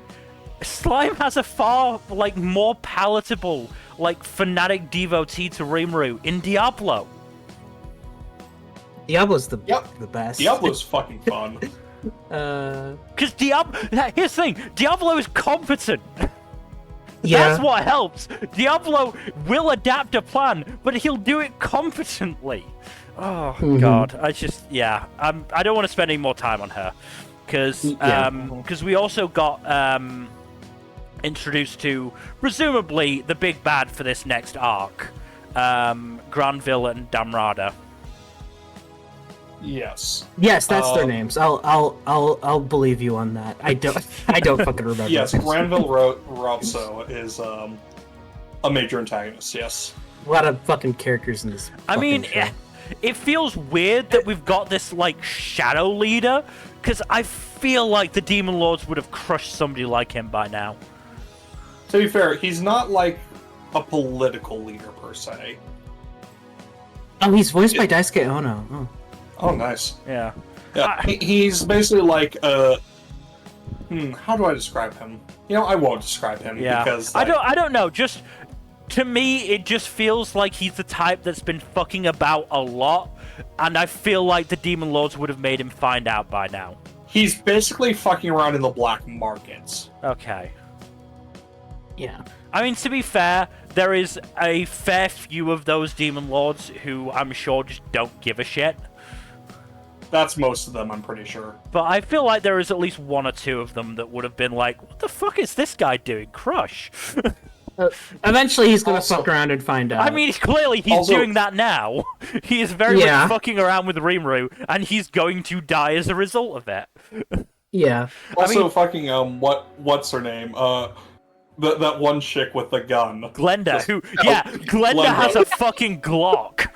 Yeah, the gun. Glenda casts gun.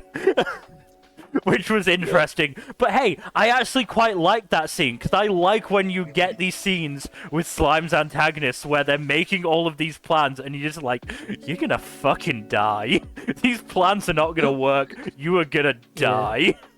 This shit's gonna blow up in your face, and it's gonna be so satisfying. Yeah. I mean, that's the thing about Slime, is that the antagonists are not threatening, because we know that Rimuru is strong enough to handle anything, and if he's not, then there's Veldora in the background able to do it as well, or even fucking mill him, basically. Yeah. There are other people working with Rimuru who can put a stop to anything as well. It's all Rimuru has very powerful friends. Yeah, it's very much a case of just waiting to get to that point where they just take a step too far over that line, and Rimuru gives them a big ol' fucking smack to send him flying back across it. And Veldora just Kamehamehas them off Yeah. the face of the earth. I love that he did that Kamehameha. That was so fucking funny. Yes. Yeah, no, these have been good episodes. I also really like that while yes, Rimuru is asking a pretty fair amount this time, not wanting to kill anybody, he's also like, let's try and stick to this plan of not killing them, but if you get to the point where you're in actual danger, murder them all. I mean, that's why he threw a bunch of regenerators at the problem. Oh, is that Also, how, it's very- is that how the healing was happening? Okay, I wasn't sure about that. Yeah. Also, yeah, that was they're the ones who died in the initial attack, and when they got brought back, they got that additional buff. Okay, okay, I forgot about regeneration. that. Yeah. To be fair, I love seeing their teamwork to take down the. yeah, no, it was really good. It was, I liked the fight. It felt a bit worse considering the circumstances it was started under, but it was still a good fight. Yeah. But yeah, at this point, if I don't understand something about slime, I either assume that it got missed out in the adaptation, or I just didn't remember it. To be fair, it's mostly the latter because there's a lot of episodes. Yeah. Yeah. I mean, for example, lot of shit going on. the one that I picked out as probably being a detail lost from the novels was all of these groups led by like the main guys.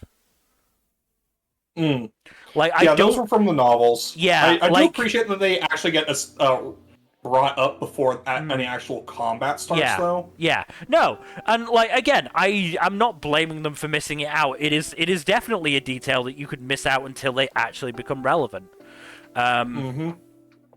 But yes, it very much was a case of, I don't remember them. I'm fairly sure beyond like Gobta and maybe Gabarus, they weren't introduced, but yeah, maybe They were were. not really relevant before this point. Yeah.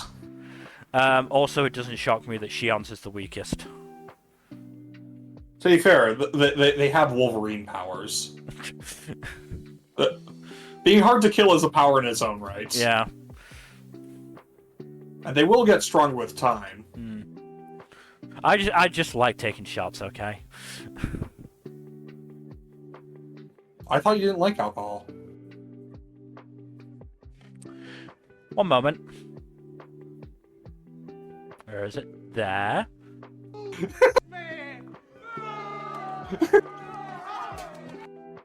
Okay. I also don't think it helps. I do think that the church is just a bit shit. I mean, don't think they're that's the strongest. Yeah. Let's be honest. Yeah, I think that part of that's at least the point. Yeah. The But only yes. strong people in the church are like Hinata and like some of her subordinates, and even then, like most yeah. of them are going to get clowned on. I'm sure there are a fair few of her subordinates that are actually pretty strong in the grand scheme of things. But, you know, at the very least... They've been power crept. Yeah, I mean, at the very least, it's Damrata and Glenda and the 3 battle sages or whatever it was. Glenda is one of the battle sages. Okay, well, the other 2 are there with her. They're going to get murdered by Diablo. They are going to get their asses beat, yes. I believe that's where Gopta and Ko are going as well.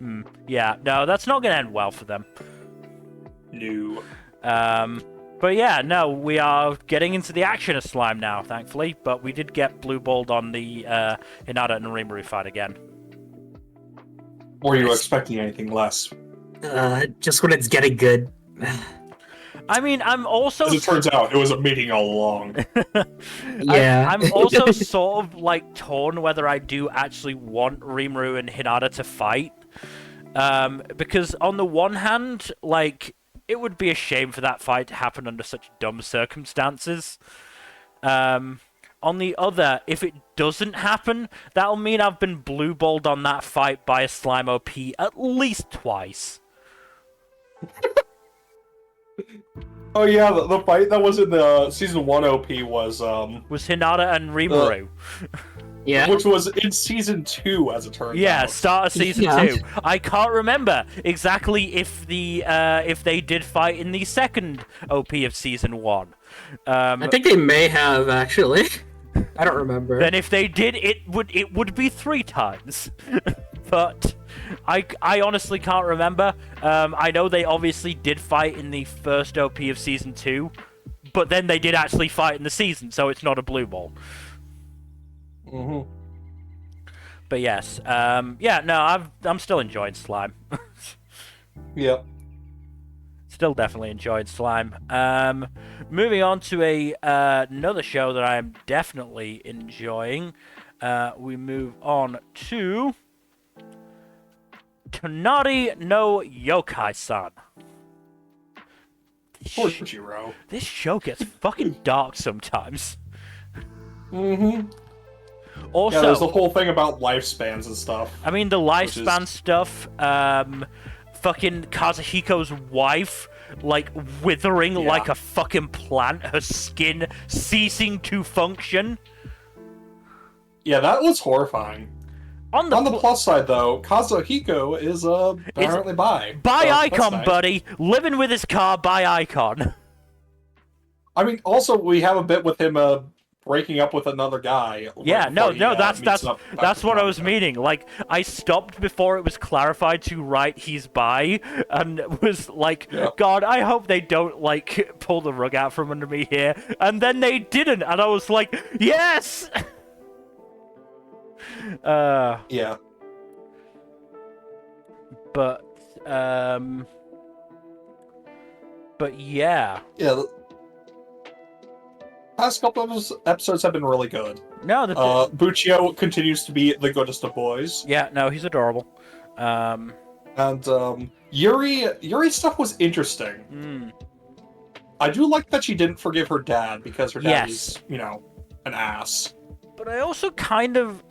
I thought it was interesting at the very least, because the dad was obviously very set on his definition of pride and tradition. And he obviously did teach it to his kids. But at the same time, he wasn't like, this is the only definition you must have.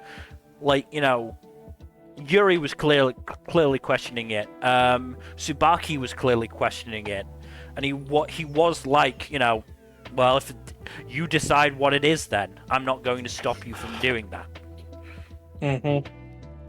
He just seems to be like a very stubborn jackass, though. I also thought that it was very interesting that it was pointed out that he was doing brain training. And it does make me wonder if he's either got or is worried about something like dementia. Maybe. That tends to be a much bigger worry in families with a history of it, though. I don't know, but and we don't have any indication. Yeah, I don't know. I just thought it was interesting. I mean, it also looked like Kazuhiko may have been struggling as well with memory issues in episode 7, but maybe hard to say. Yeah.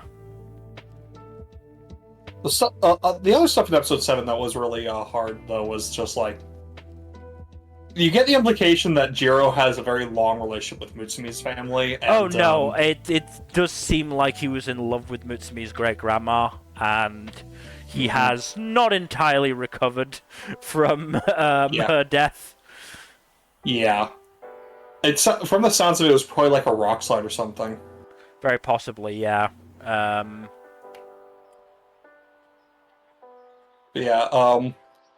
Looks like Mutsumi is carrying a torch for Jiro, though. I'm hoping it's a platonic thing.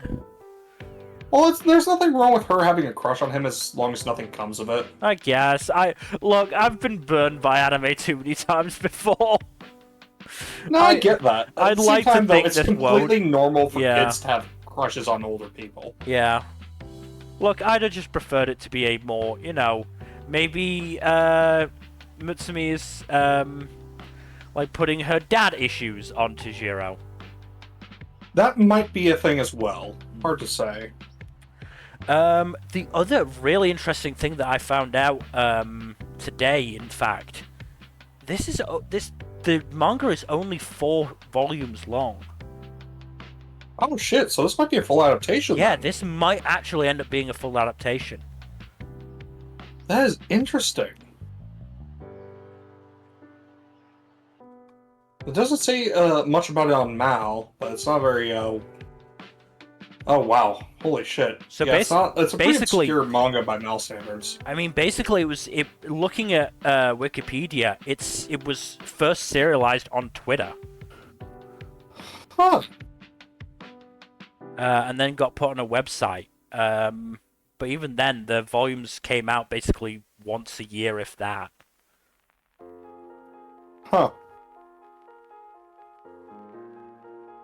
Well, if it's a full adaptation, I'm not going to complain about it. No, absolutely not. I'd welcome it.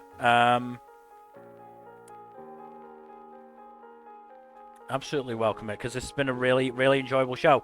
Are we going to talk about that fucking post-credit scene in episode 6?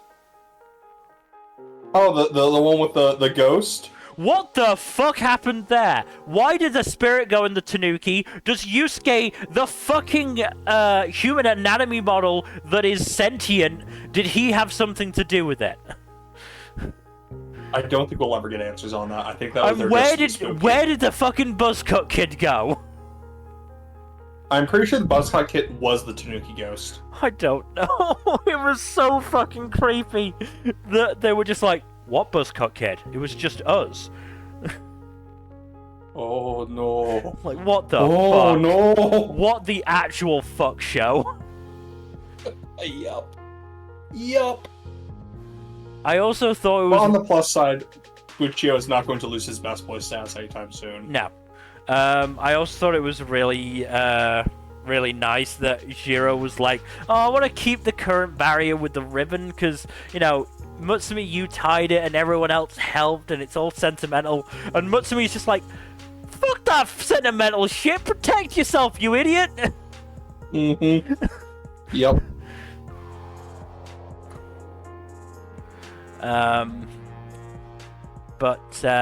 Yeah. I also did like that the show was also like, wow, we resolved that issue of Yuri being trapped in another world really quickly. Mm-hmm. Unfortunately, it unearthed some other underlying issues. Yeah.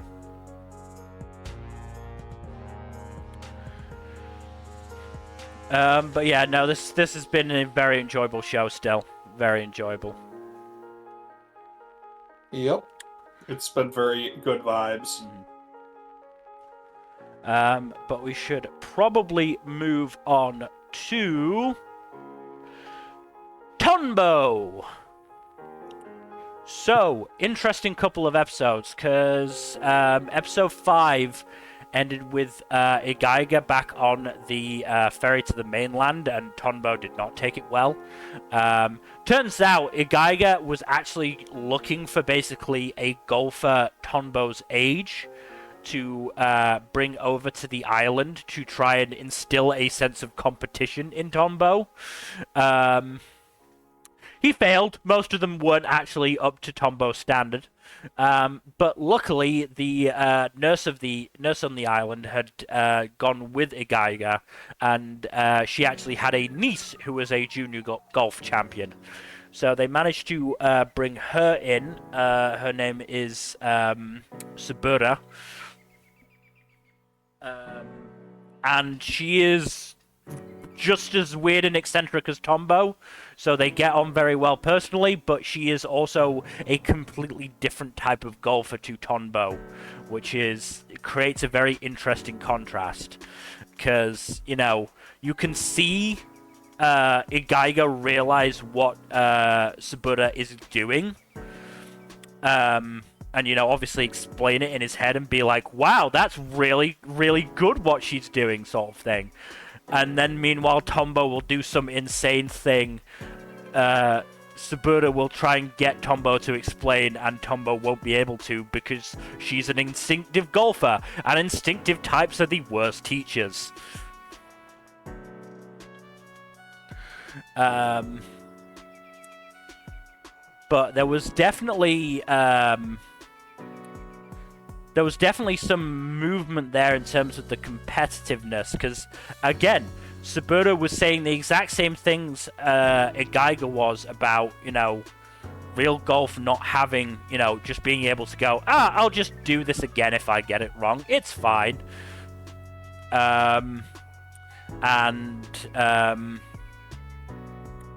Sabura actually was... Maybe didn't lay into Tonbo, but was definitely quite harsh about Tonbo refusing to leave the island. It's going to be interesting to see if hearing it from a peer will make it land better than a Geiger, than hearing it from a Geiger. And a Geiger did even worry that what he was doing was cruel to Tonbo, but from my perspective, it's maybe a little harsh, but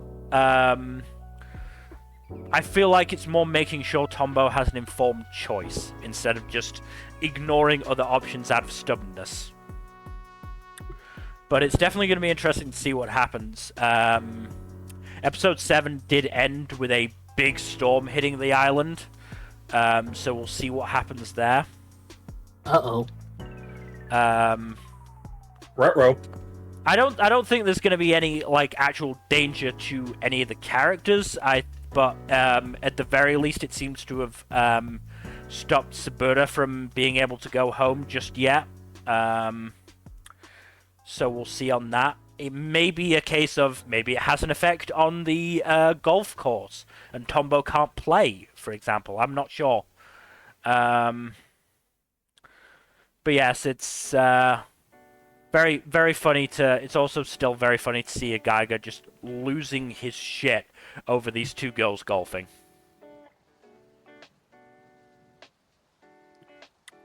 Yeah, no, I'm still enjoying Tonbo. It's definitely been a very interesting look into golf and the intricacies of it, especially compared to, for example, Birdie Wing. We all know Birdie Wing was how golf actually happens, Will. Come on. I mean, to be fair, Tonbo did try and do a running shot at one point and just dug a massive groove into the ground. Oh my god. And Tonbo has been doing some fairly bullshit shots, to be fair. But nothing quite on the level of Birdie Wing just yet. Again, though, this series has 40 fucking volumes. It might get to that level by the end of it. I don't fucking know. That'd be crazy. It would. Sorry, not 40, 50 volumes. Which is still insane. Still Good fucking God. insane. Oh my Jesus. Yeah. That's so much. I mean, that tells me that yes, Tonbo has to leave the island at some point. He has to. No. You can't make a series go for 50 volumes without her leaving that fucking island. Unless it's just a Geiger bring person after person to try and convince Tonbo to fucking leave. That'd be very funny. But yeah, I'm still really enjoying it. So we should probably move on to Train to the End of the World. You know, I never expected Lady Charlie's Lover to be a plot point in an anime. I never expected House of the Dead on Sega Saturn to be kind of important in an anime. The show's fucking wild. This show's I love it. fucking wild.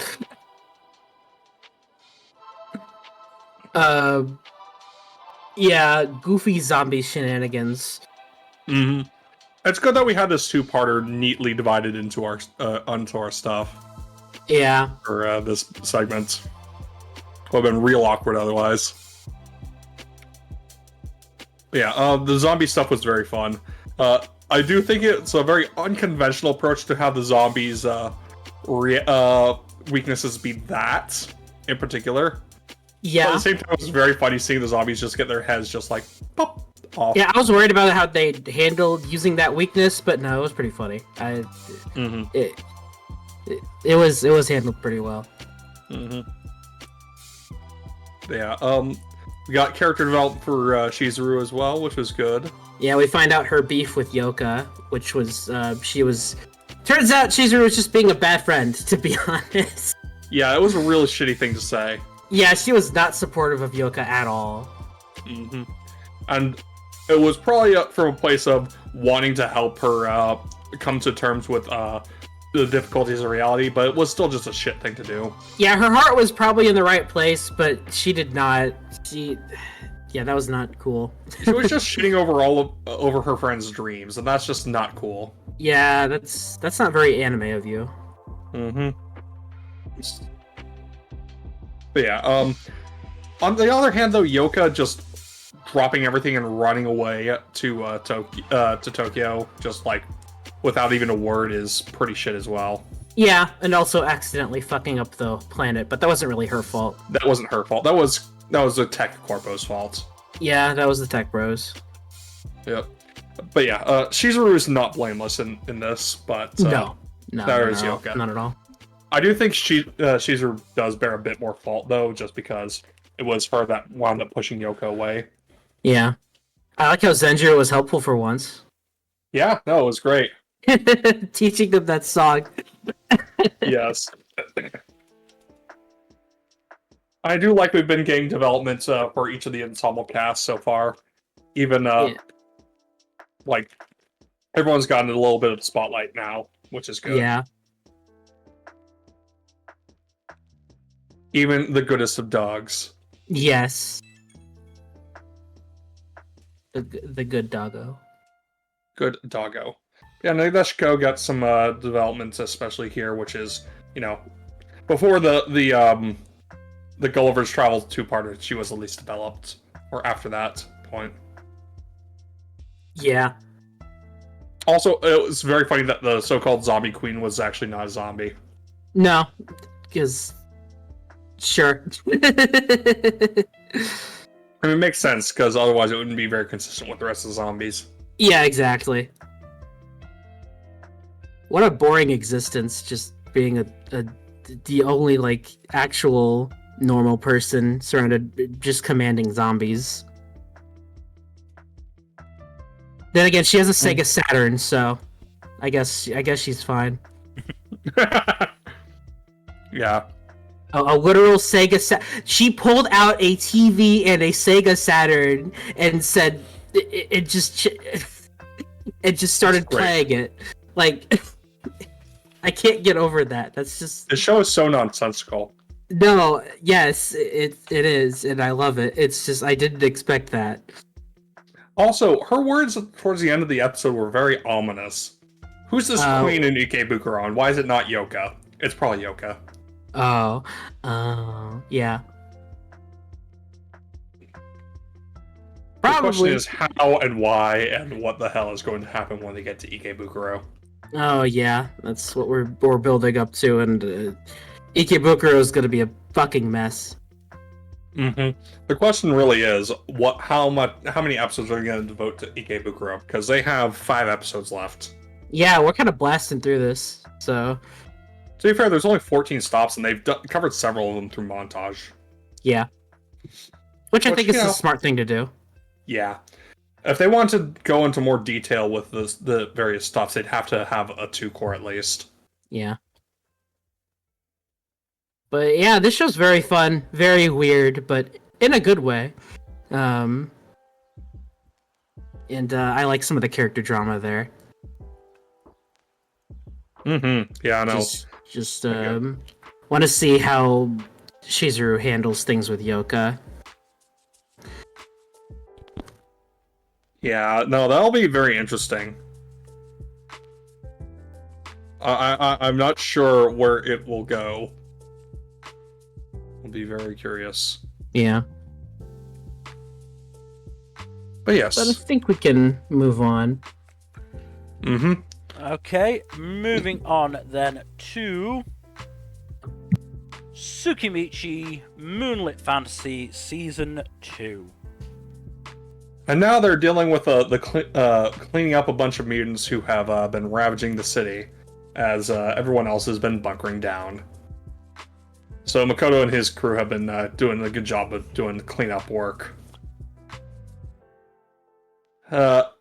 Also, Mio came across Ungan, who survived getting his monster form taken out and seems to be at least somewhat penitent, but Mio does not take any chances and just murks him, which is very ruthless, but very interesting to display of her character, because she's not, one to fuck around like that.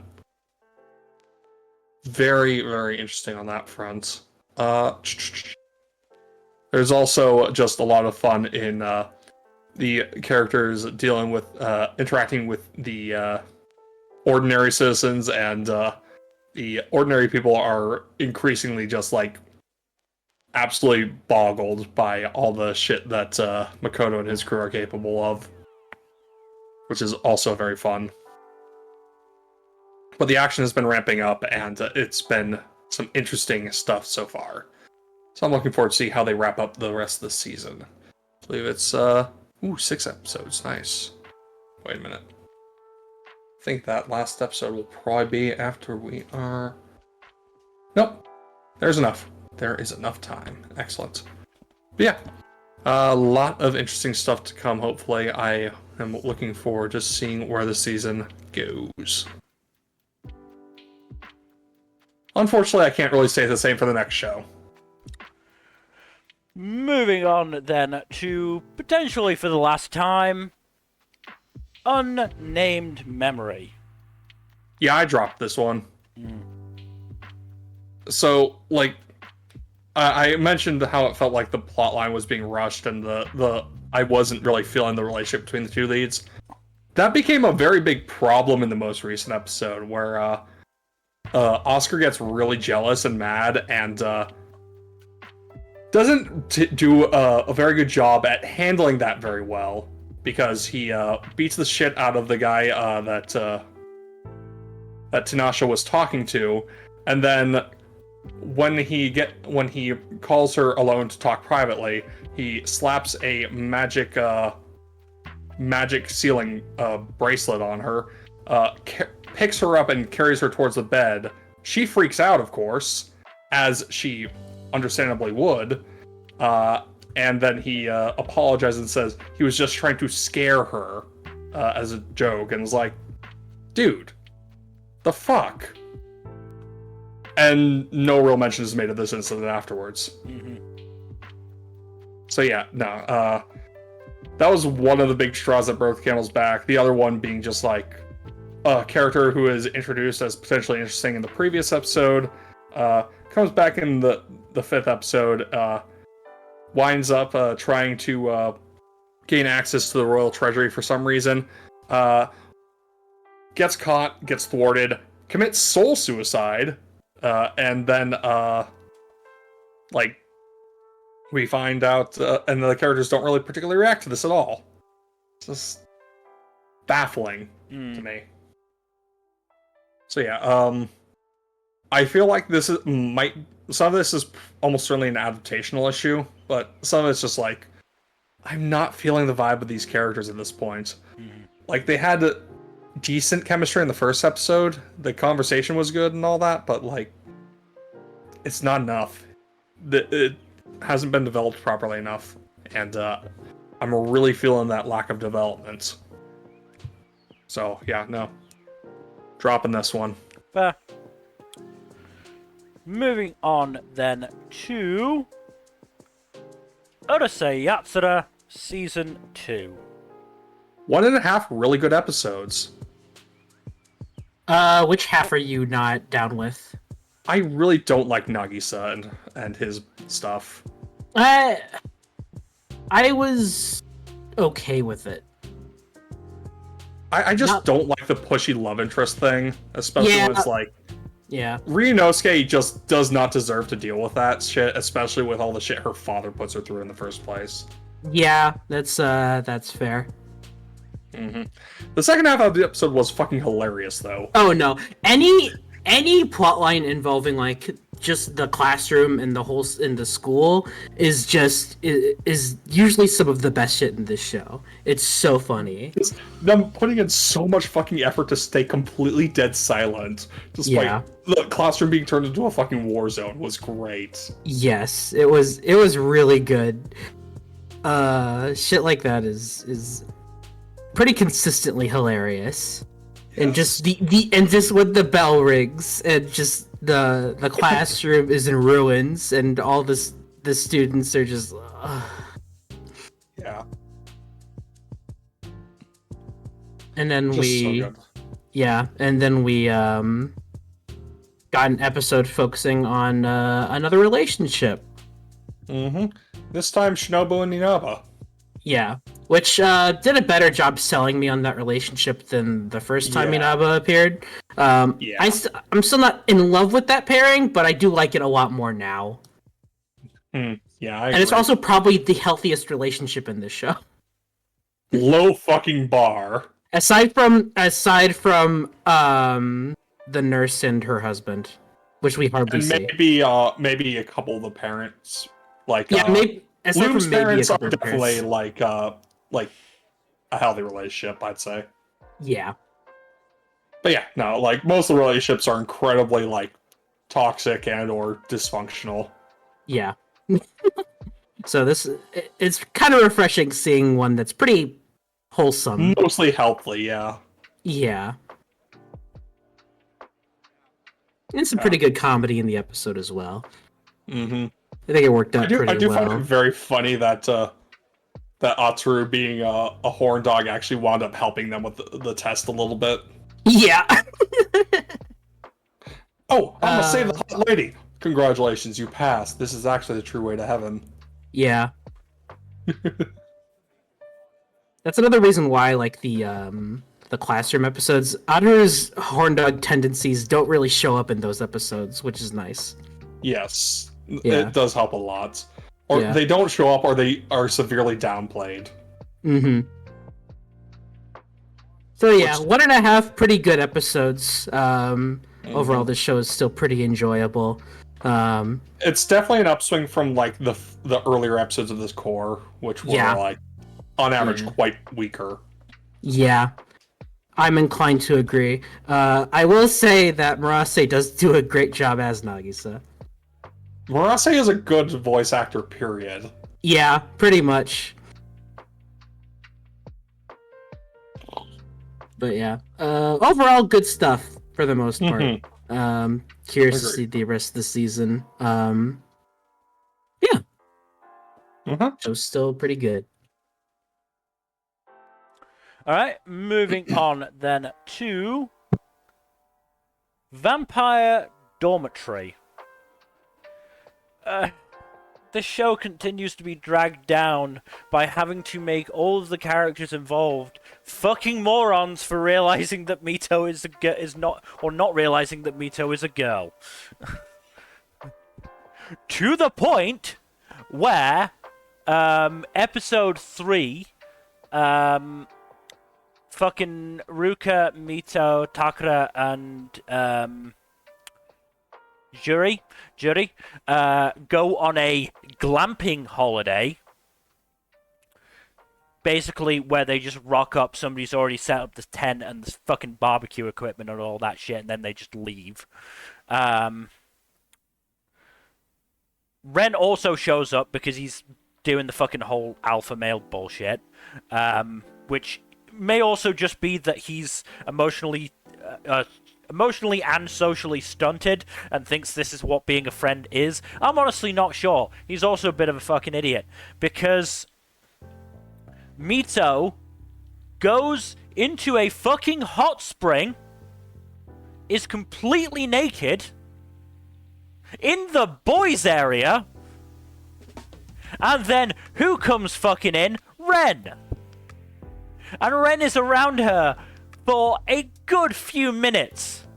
And at one point, I thought that maybe he had actually made the connection and been smart, and I was happy. And then the next episode, he was back to fully treating her like a girl. Treating her like a boy, sorry.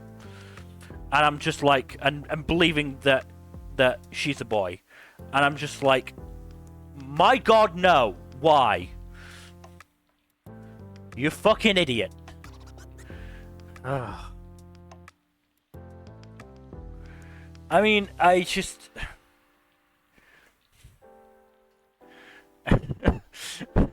there was a bit in fucking episode 4 where, I mean, this show has also been plagued by the fact that like both Ruka and Mito are like, oh, I'm falling in love with the other person, but they're not falling in love with me. Oh, even though that's the deal that we made, I'm feeling sad about that. I'm surprised you haven't dropped the show at this point. If you're this frustrated. I'm probably going to drop it for the stream. I'm still relatively intrigued about where this is going to go, so I think what I'm going to do is I'm just going to have it on while I play something. Because I don't want to... The point is I don't want to have to pay enough attention to it to be able to talk about it on stream. But I do want to see where it goes. Because episode 4 was... There was an interesting bit of... So Mito had another one of these, like, oh, woe is me, Ruka's never going to fall in love with me, even though that's sort of the point. And so Ren, again, not really, very emotionally stunned, not really sure what he's supposed to do as a friend, just drags Mito away and takes her shopping. And for whatever reason, you know, despite the fact Mito is like, yeah, I need to stay hidden as a boy so I can keep this life. Mito decides to go in a girl's clothing shop and try something on. Bruh. Both Ruka and Ren see her dressed in this fucking frilly dress. Okay. And still don't figure it out. Okay. Alright, sure. Dude, come on. Are you serious? Honestly, part of me was trying to rationalize it in my mind of maybe he thinks that like Mito is trans. Like maybe he thinks Mito is a trans girl, and that's how he thinks he's gonna get past this whole like falling in love bullshit. But no, he's still dumb. He's still incredibly dumb. And, you know, I feel a little bad for Ruka at this point, because he is being put through so much unnecessary gay panic. Because he is clearly infatuated with Mito. But because he thinks Mito is a guy, he's like, what the fuck does this mean? I'm interested in Mito, but he's a guy. What? How? Why? Which is not helped by his fucking butler doing his best to make sure that Mito and Ruka fuck. He is absolutely pushing it. He should take some notes from Shang from Mulan. But yeah, no, he is absolutely trying to push Ruka and Mito to fuck. Then there was a bit where, like, Ruka was like, Mito, you should get a girlfriend. I'm like, okay, is the show gonna do Yuri now? Unintentional Yuri, but Yuri nonetheless. No, apparently not. There was a girl that wanted to have a private word with Mito. No, she's in love with Ruka and wants an in and just picked Mito, which is now making Mito feel jealous. Episode 4 ended with I think Mito and Ren were like hugging, and then Ren pushed Mito away and was like, "You've got to leave. He's gonna come out." And you know, I certainly hope so. I mean, no. The joke that I made was, "He's gonna come out of you, Ren." And here I thought you wanted Mito to come in you. Yuck, yuck, yuck. Wonderful. The point is, I'm able to make enough bullshit jokes about this show that I can probably keep going with it. As I said, I just don't want to pay as much. If I have to pay more attention to it, I'm going to hate this show. If I can just have the show on one screen while I'm playing like fucking Fallout 4 or Hades on the other one, then it might actually last until the fucking wrap up. All right. But yeah, there was also a thing of, because Takara was the one who organized this mixer to get Mito a girlfriend and tried to get Jury involved, and it was like, buddy, Jury is clearly about as straight as a fucking squiggle. Because every time Takara is involved in anything with the opposite sex, Jury gets depressed. That boy is gay.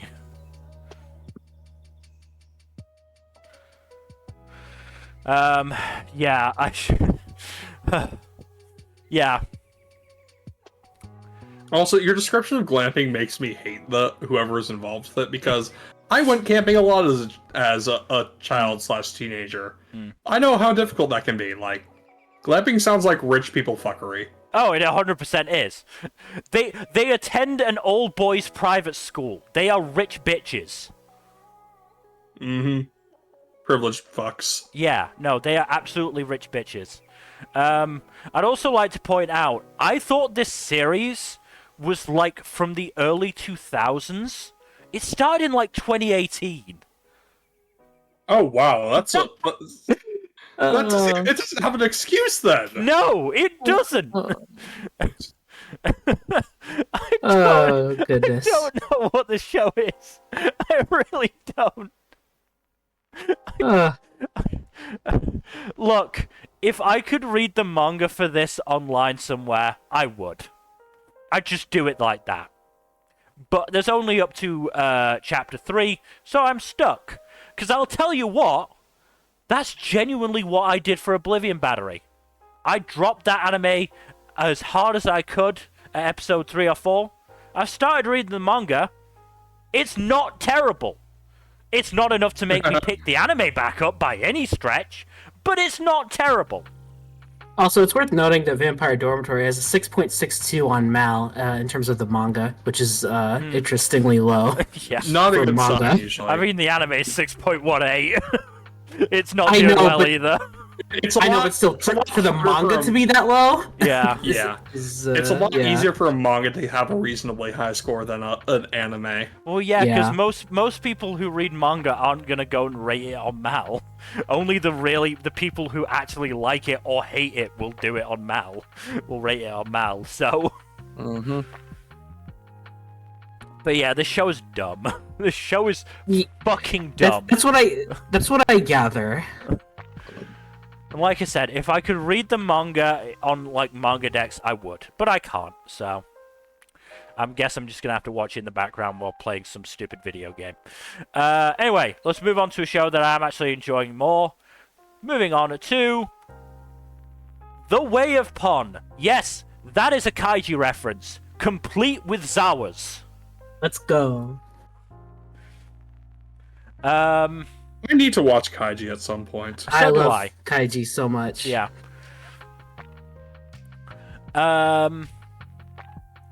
So episode 4, they basically started playing a like mahjong on their phones, like online mahjong, which was pretty fun, to be fair. And got the introduction to the last member of the main cast, Haneru, who is fully dressed as a goth girl, but has actually a very nice personality.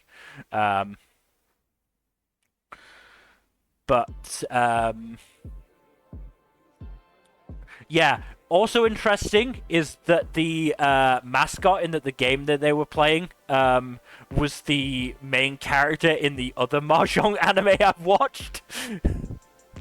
Apparently, that franchise is like on the production committee for this one. Interesting. So yeah, that was fun to go. I recognize that character. Is that from the other mahjong anime I watched? There was also, like, they're trying to set up fucking Wi-Fi in this mahjong parlor, and I have to ask again, how much does that place cost to run? Because it's, like, revealed in the next episode that these are 16-year-old girls. They don't exactly have income. Like... So yeah, it confuses me there, but it also helps that Risha is also very much a rich bitch. I'm fairly sure he's basically just funding this mahjong parlor now. Episode 5 was fun because it was very much more of a proper introduction to Hanaru and getting her involved in the gang. Went out and had a barbecue, which was really nice. Yeah, I'm still enjoying the show. There's not a huge amount for me to say because it's a show about 5 teenage girls playing mahjong. There's still like a bunch of references, like the Kaiji face has been showing up fairly regularly. So yeah, no, I'm still definitely enjoying it. Glad to hear. So let's move on to Whisper Me a Love Song. Ship sailed! Damn, I can't believe the anime already ended because the couple got together. So I guess that's it. Only 6 episodes, but it was a good run. To be fair, Jack, can you call it a ship when it's the main concept of the show? You know what? That's fair, but at the same time, like, again, the relationship is official now. Yes, no, the relationship is official. It's nice. I'm happy. Episode 6 is a good amount of time for it to take. I do feel bad that Aki has basically had to fall into the Psyche role from Bloom.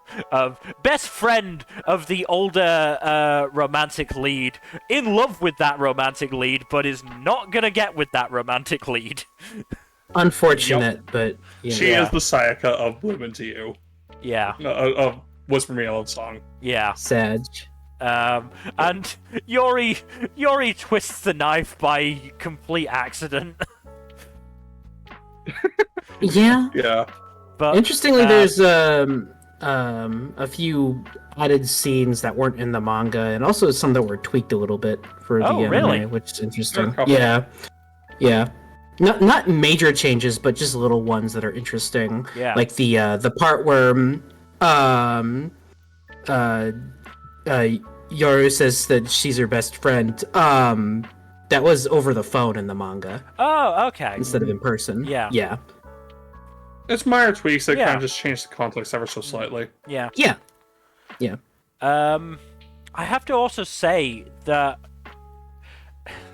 I think the communication in this anime has been very, very good thus far.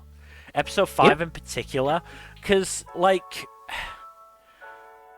the show did kind of treat it as if Aki was in the wrong for bringing it up, but, like, while it was a little harsh by Aki, I do kind of think that Himari did need to see it from Yori's perspective. Yes. That she couldn't wait forever, and that it would be cruel to make her wait for a long time, especially if, obviously it wouldn't be intentional, but if the end result was that Himari was like, yeah, I don't have feelings for you, then it would be a very cruel thing. So I think it was, maybe a little push needed. I do also agree that, I agree, and also I think, like, it was good that they set, like, a clear, like, deadline for it. Yes. Like, for Himari to decide. Yes. And again, it wouldn't have worked if Yori and Himari hadn't then had that talk about it. And again, that's where the good communication comes in, is that they talked about it. And so, Yori was like, you know what, that is a fair point. It's also making you stress, so why don't we set a deadline here? I'm gonna fucking sweep you off your feet at that concert, and if that doesn't fucking work, then nothing will, and we can go our separate ways. I love Yori. No, it's Yori's great. It's great. But yeah, no, Yori was very much like, look, if you don't love me after that concert, then there is nothing else I can do to make you love me. Yep. There is nothing else that is gonna work. The music was good too. No, it was yeah. good. I initially thought that first song was the love song, and when they cut it off, I was gonna riot. I thought so too. I was gonna fucking riot. Stop balls. That would have been so funny. Yeah. I also loved seeing Himari like interact with the rest of the band. Yes. They have a great dynamic. I love Machan and her girlfriend. They're great. Okay, are they actually dating? I think so. I don't remember. They basically act like a couple to the point where I don't think we ever got firm confirmation, but like they're basically a couple. They act enough like a couple that I am like, I think they're dating, but they also there's enough like there's enough there that makes me also think that they might not be dating. I'm really not sure. Yeah, it's kind of. What you can say is that there is only one straight woman in this show, and that's Himari's mother. Yeah.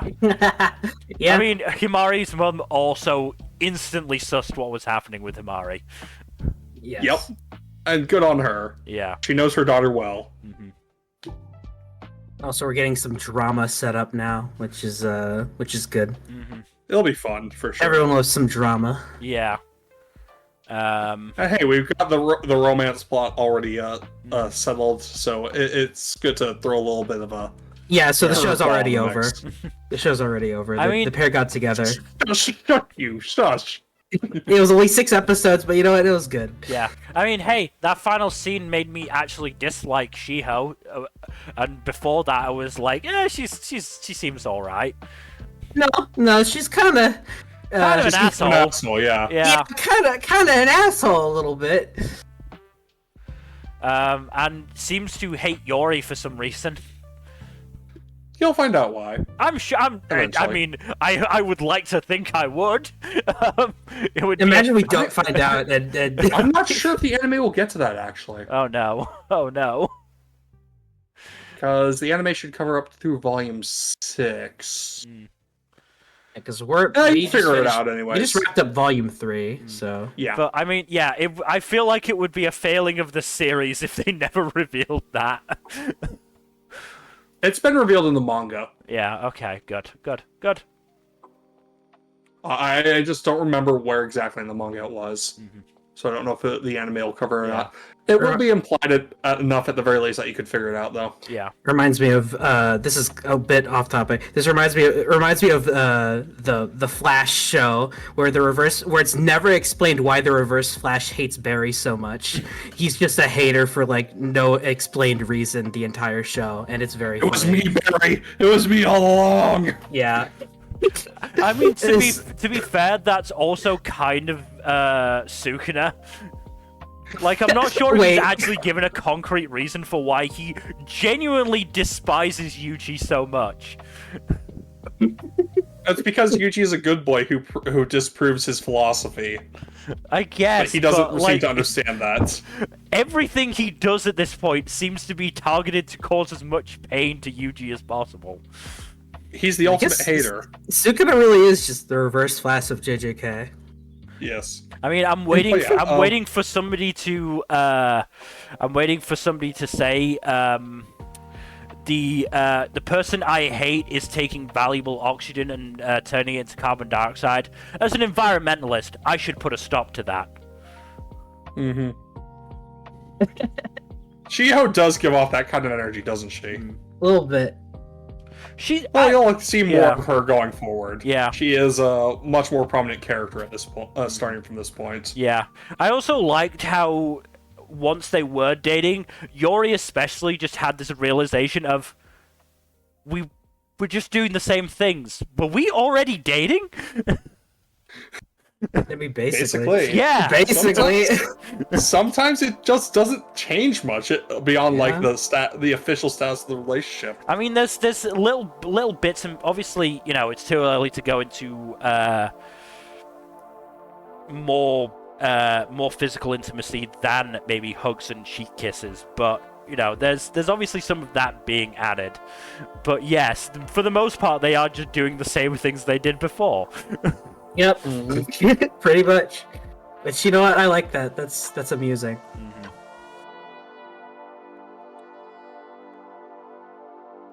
Also, Aki and Miki do not look like sisters. No. To be Not at fair, all. we see a flashback of Aki, and she has dark hair before that, and she looks a lot more like me. Fair enough. Okay, it is dyed blonde hair then. Okay, fair It enough. is dyed blonde, yes. Fair enough. Okay, that does assuage me a little bit. Yeah, her 'Cause hair pre-dyeing is a very similar shade to Miki's. Because especially side by side, Aki is blonde and has quite pale skin, and Miki has dark hair and kind of darker skin tone. She has a tan. She has a tan. He has a tan, and so just looking at them, just like they're related. I mean, again, that can be explained by dye and you know, more sun exposure. I'm not creating some conspiracy theory that Aki and Miki are not related to each other. Or are they? Dun dun dun. Turns out Aki is actually I want Yori. to believe. Turns out Aki is actually Yori's sister, and that would have been really weird. Oh, jeez.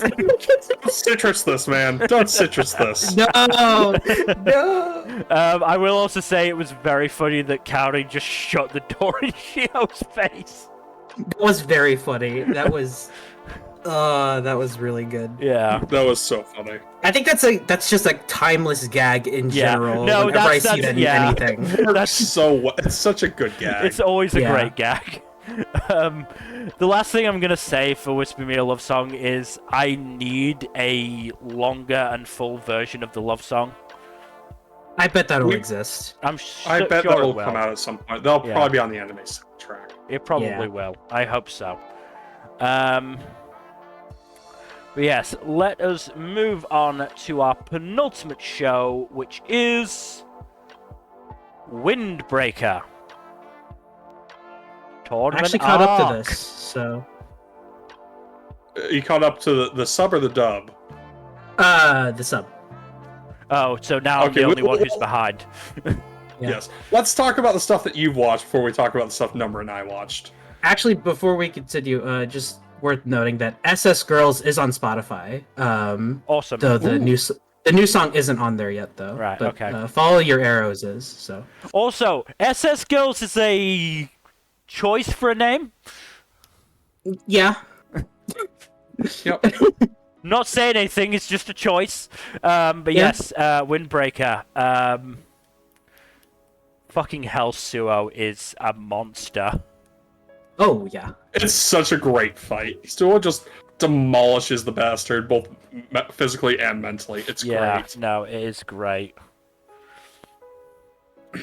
The previous fight was a lot shorter. Yeah, it was...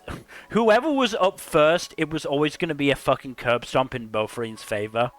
It was a squash match. Yeah. Let's be real. Sakashita was only going to struggle if he wasn't the first match, and even then, I was still fairly sure he was going to win. Because... Yeah, Sugishita is really fun. Obviously, I don't want you to tell me if I'm right or not, but at this point, I'm fairly sure it's going to be... Obviously, Suo's won, Sagashita's won. I'm willing to bet Umemiya's going to win. So it's only about Sakura and Hiragi's fights. Hiragi is, I'm fairly sure, fighting next episode. Hiragi is episode 6, and Sakura's fight episode 7. is a 2-episode fight, it looks like, because it starts at episode 7 and doesn't end there. Okay. Well, I will look forward to that. But yeah, Suo's just absolute demolition of that one dude is really great, though, because The you see Suo disrespect. using... just the absolute disrespect, but also he uses a nice mix of martial arts, mostly like grappling style martial arts, which are really cool. And you can tell, like, unlike most of the other casts, he has like actual training. Yeah. It's really cool. Also, unlike Sugishita, he doesn't take a single hit. No. I also thought it was interesting how Togame reacted to Sagashita's curb stomp. So obviously Choji was excited about it, because obviously he would be. But Togame seemed a lot more introspective about it. That's interesting that you mentioned Togame, because he gets a lot of exploration in episode 7. I'm sure he will. I'm sure he will. You're going to be very interested in what you see there. It's very interesting stuff. It's very... I did not expect that. Same. I did not either. Yeah. It was very interesting. Hiragi's fight was also pretty interesting, though I think it doesn't have as much heft to it as Sakura's fight with Togame. I mean, I would make a guess. I've seen a little bit, because I think I saw the little extract that ANN puts on the outside of their reviews. So I have a feeling it's probably something like there is clearly a relationship between Hiragi and the guy he's fighting, but obviously there just hasn't been any time to explore it yet, and the fight is supposed to explore it. But as a result, the fight itself will probably fall a little bit flatter than if there had been more build-up to it. Yeah. The fight, the choreography in the fight is excellent, but yeah, there's not as much emotional heft to it as there could be. No, I mean, that's... Yeah, no, the choreography in the show has been absolutely excellent thus far. It's such a treat, just seeing them try to... Every single fight has been animated so fucking well. Yeah. There's also set to be 13 episodes, so... Cool. Also, Umemiya is orphanage siblings with Kotaha. Yep. And Kotaha... I like the sibling dynamic, too. The sibling dynamic is good there, but Kotaha's only 16. Yep. Look, you see teenagers working at restaurants. It's not the working at the restaurant that I have an issue with. It's the fact that she seems to own it. We don't know if she owns it or not. We just know that she works in the kitchen and cooks stuff. I mean, look, this is... Considering, Umemiya's influence there and Kotaha's, obvious connection with Umemiya, it wouldn't surprise me if she did own it and the others were just like, if we need to help her, we'll help her. But she seems like a responsible enough person that she can probably manage it. Also, confirmation that the reason we were keeping Sakura saving Kotaha in the first episode a secret was because of Umemiya's wrath. Good. Glad that got explained. Umemiya would have just annihilated the punks responsible if you found out, probably. I'm also really enjoying the little sketches at the end of the episodes. Yeah, they've been fun. Like, in particular, the one in episode 5 of Sakura and Nire, like, wondering why the theater they're fighting in got shut down, and deducing that it was probably because it only showed shark movies. Nice. It'll be very interesting to talk to you about the rest of the season once we get to the final check-in. I do wish that I was fully caught up, if nothing else, because I want more of the show right now. But at the same time, I am enjoying the dub so much. Good for you, dude. Enjoy it. Togame is voiced by Chris Guerrero. Yep. Good. So yes, there is... Oh man, Umemiya is voiced by Yuichi Nakamura. You can do it, Mill. Just do both. I barely have enough time to watch through my shows once, let alone twice.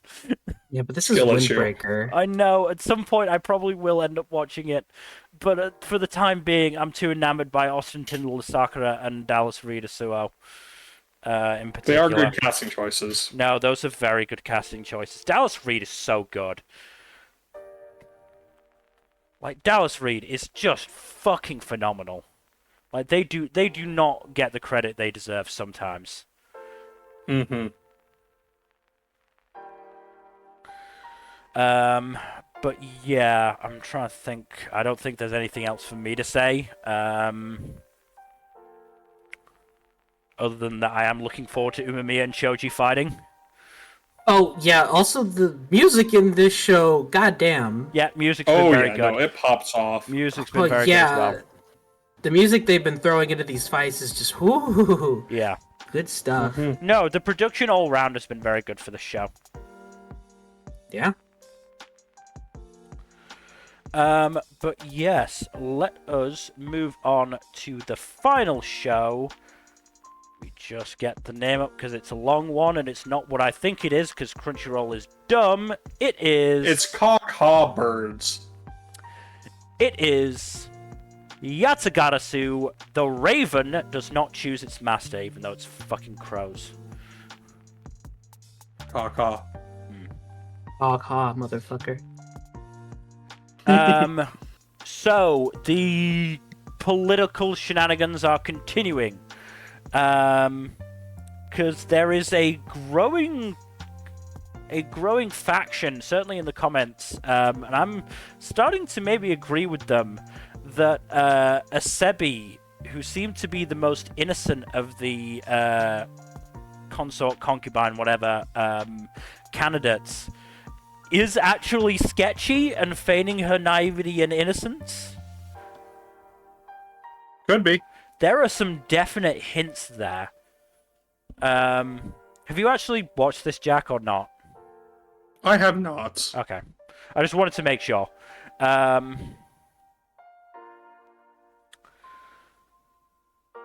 So, yeah, there's definitely been some hints, especially in episode 7.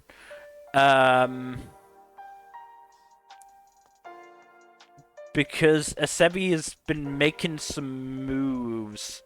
Because she asked the Princess Fujinami, who she's got a prior relationship with, to basically lend her Samamo, who is her main lady in waiting. Asebi got Samamo to do something that seemed to traumatize the woman. Like, when she brought a letter back to Asebi, like, Samamo did not look comfortable at all. And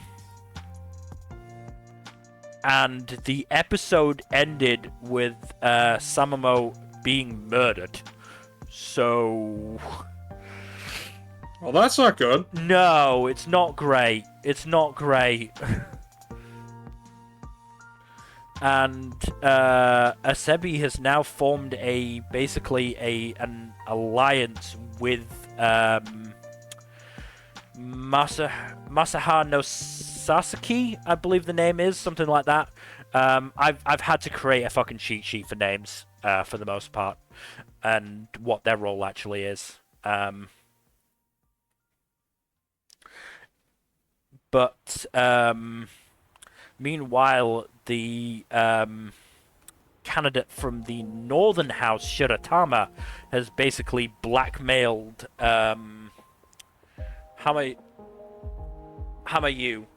into joining her side. So now we're basically maybe not down to 2 candidates, but down to 2 factions at the moment.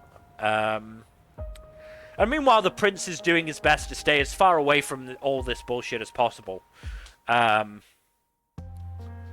Mostly because he's trying to keep the women out of the political bullshit that is happening around him. Because the prince's older brother, Natsuka, is still making moves. The Empress, who...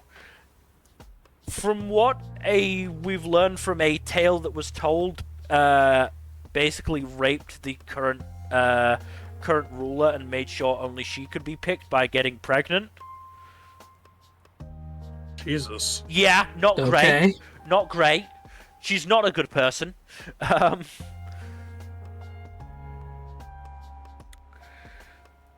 So there's definitely, I mean, the political shenanigans in this show are very interesting, to say the least. I'm still enjoying the characters. Yukiya is still an absolute gem to me. Because he is very much in the camp of not really wanting anything to do with this bullshit. Like, Natsuka's bodyguard, Rokon, who is like a fucking bear of a man, tries to recruit Yukiya. And Yukiya is like, here's the thing. I'm going home in a year. Nobody's gonna stop me. I don't want to get involved. I might be the prince's aide right now. I'm gonna leave. So don't try and involve me in any of your shenanigans.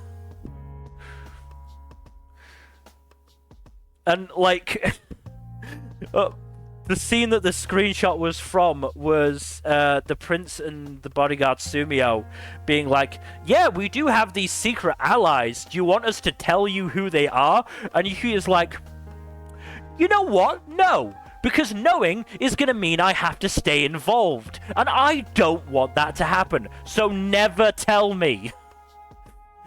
Keep me as uninvolved as you can.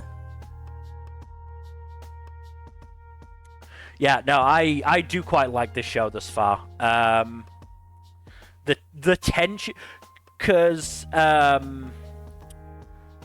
Natsuko was basically sent to the southern house for Tanabata, and then the prince basically crashed it, and it ended up being this secret meeting between the prince, the older brother Natsuka, and the Lord of the Southern House Toru. And the tension there was just, like, palpable. Like, you know, you could tell that all three of these people knew that, well, certainly Toru and Natsuka knew that the prince had rumbled them. And Toru was very uncomfortable about this. So it's yeah, the tension was very well done there. And yes, this mystery with Asebi is starting to gain life and become, again, very interesting. So yeah, no, I'm definitely enjoying this show. But I believe that is everything. We are going to end this before 3 hours, which I don't think is necessarily a record, but it is definitely on the short side for us. Yeah, wow. It's been a hot minute since we ran a anime stream this short. Yep. So yes, that's everything. So I think the only shows we're losing from the list this time around are Unnamed Memory and Vampire Dormitory. Believe so.